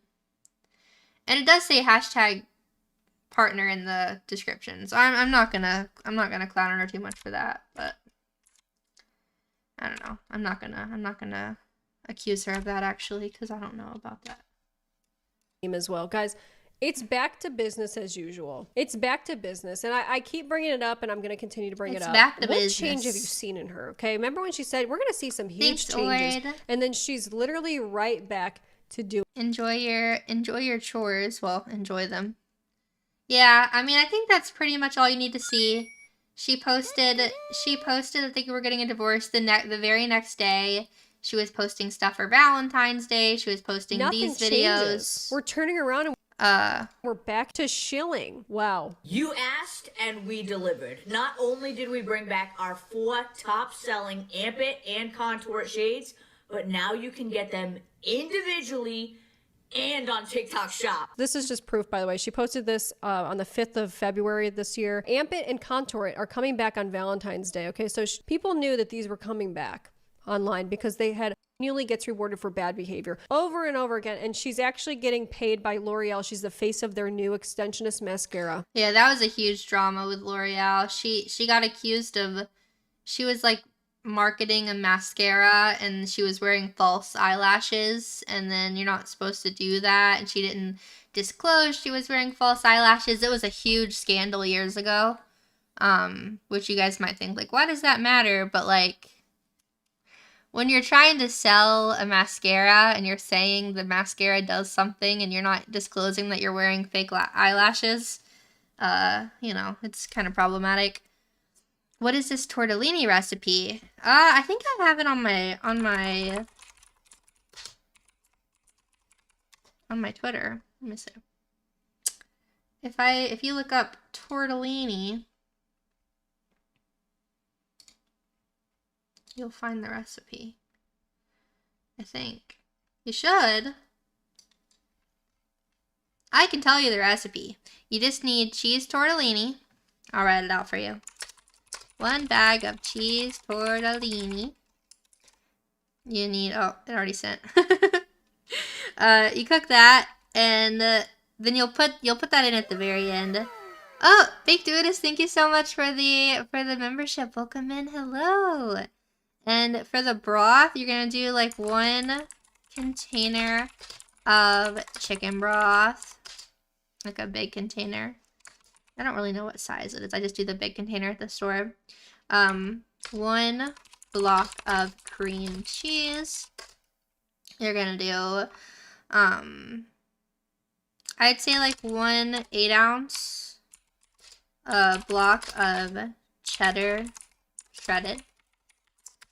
1 can of cream of chicken condensed soup. And some ranch seasoning mix, salt, pepper to taste. Basically, you put all that in a pot and let it mix together, melt together. Don't put the cheese in yet, though. Put the cheese in last. Put the chicken broth in, put the block of cream cheese, put the cream of chicken soup, the ranch seasoning mix, anything else you want. Let that boil, let the cream cheese melt down, let everything mix together. Then once it starts boiling, put in your tortellini. Let the tortellini cook in it for like 3 minutes.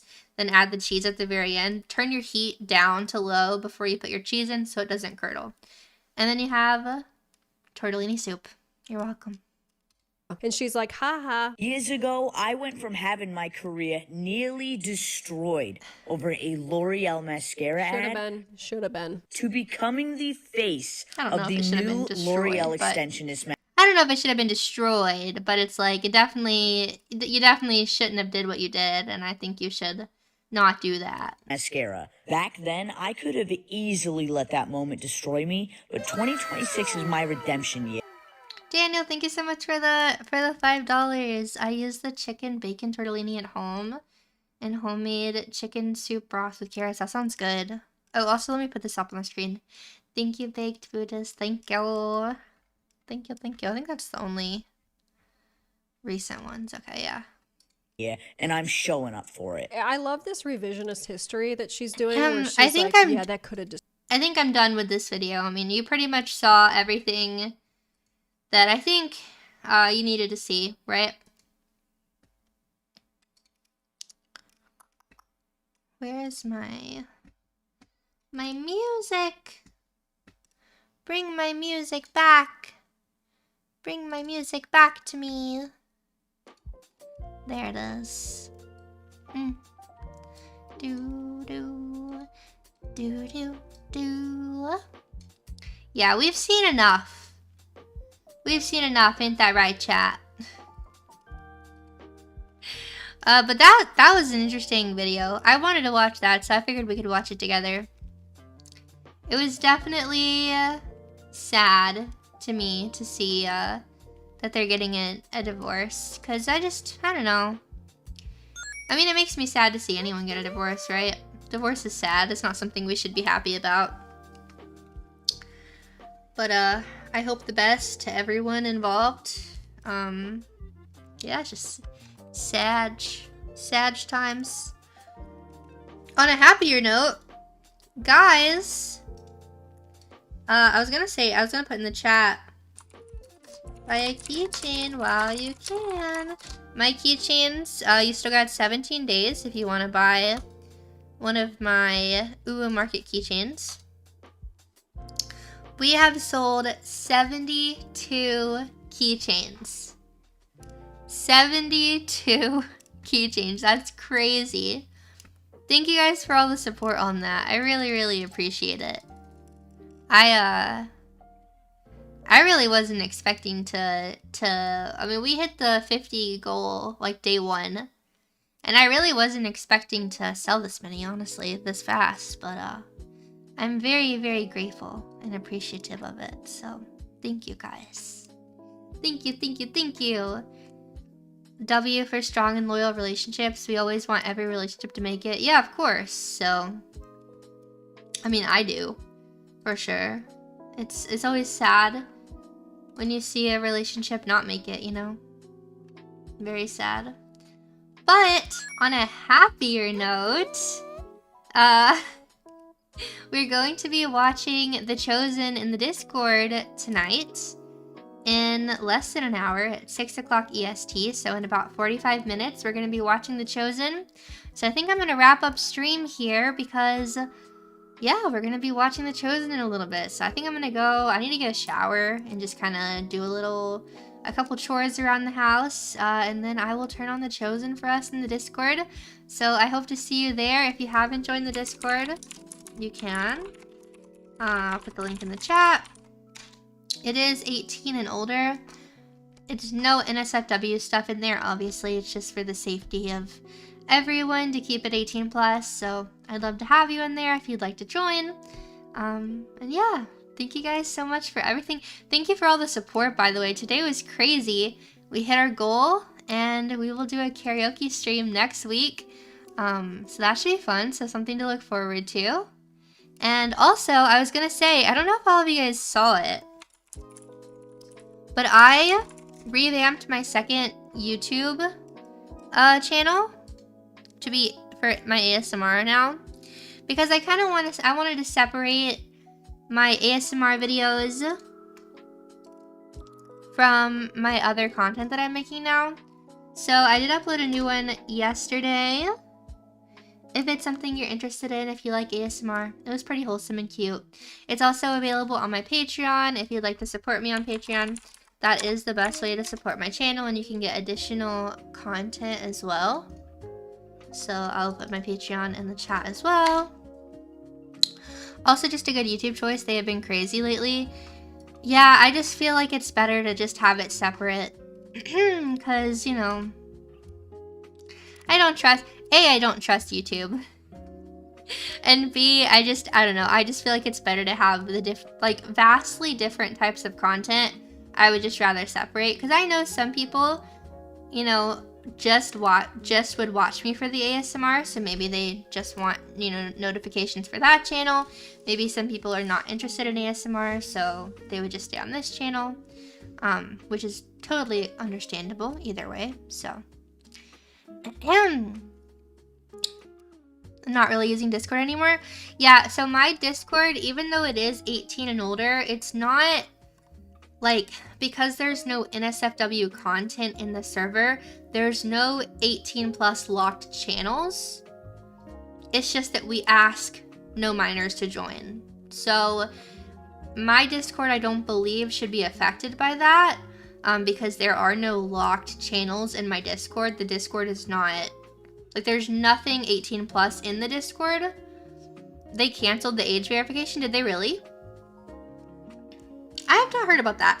I heard everyone talking about the age verification for like weeks, and then nobody's talked about the fact that they canceled it. You would think everyone was loud about it before. You would think they would have been loud about the fact that it was canceled. Well, good news. Yay. But anyways, yeah, thank you guys again so much for all the support. I really appreciate you. I hope that you enjoyed today's stream. I know it was a little bit different than usual, but I think it was fun and interesting. So if you liked today's stream, feel free to leave a like and a comment down below. Subscribe to the channel if you haven't already. And I will see you again tomorrow with another stream. Okay, bye!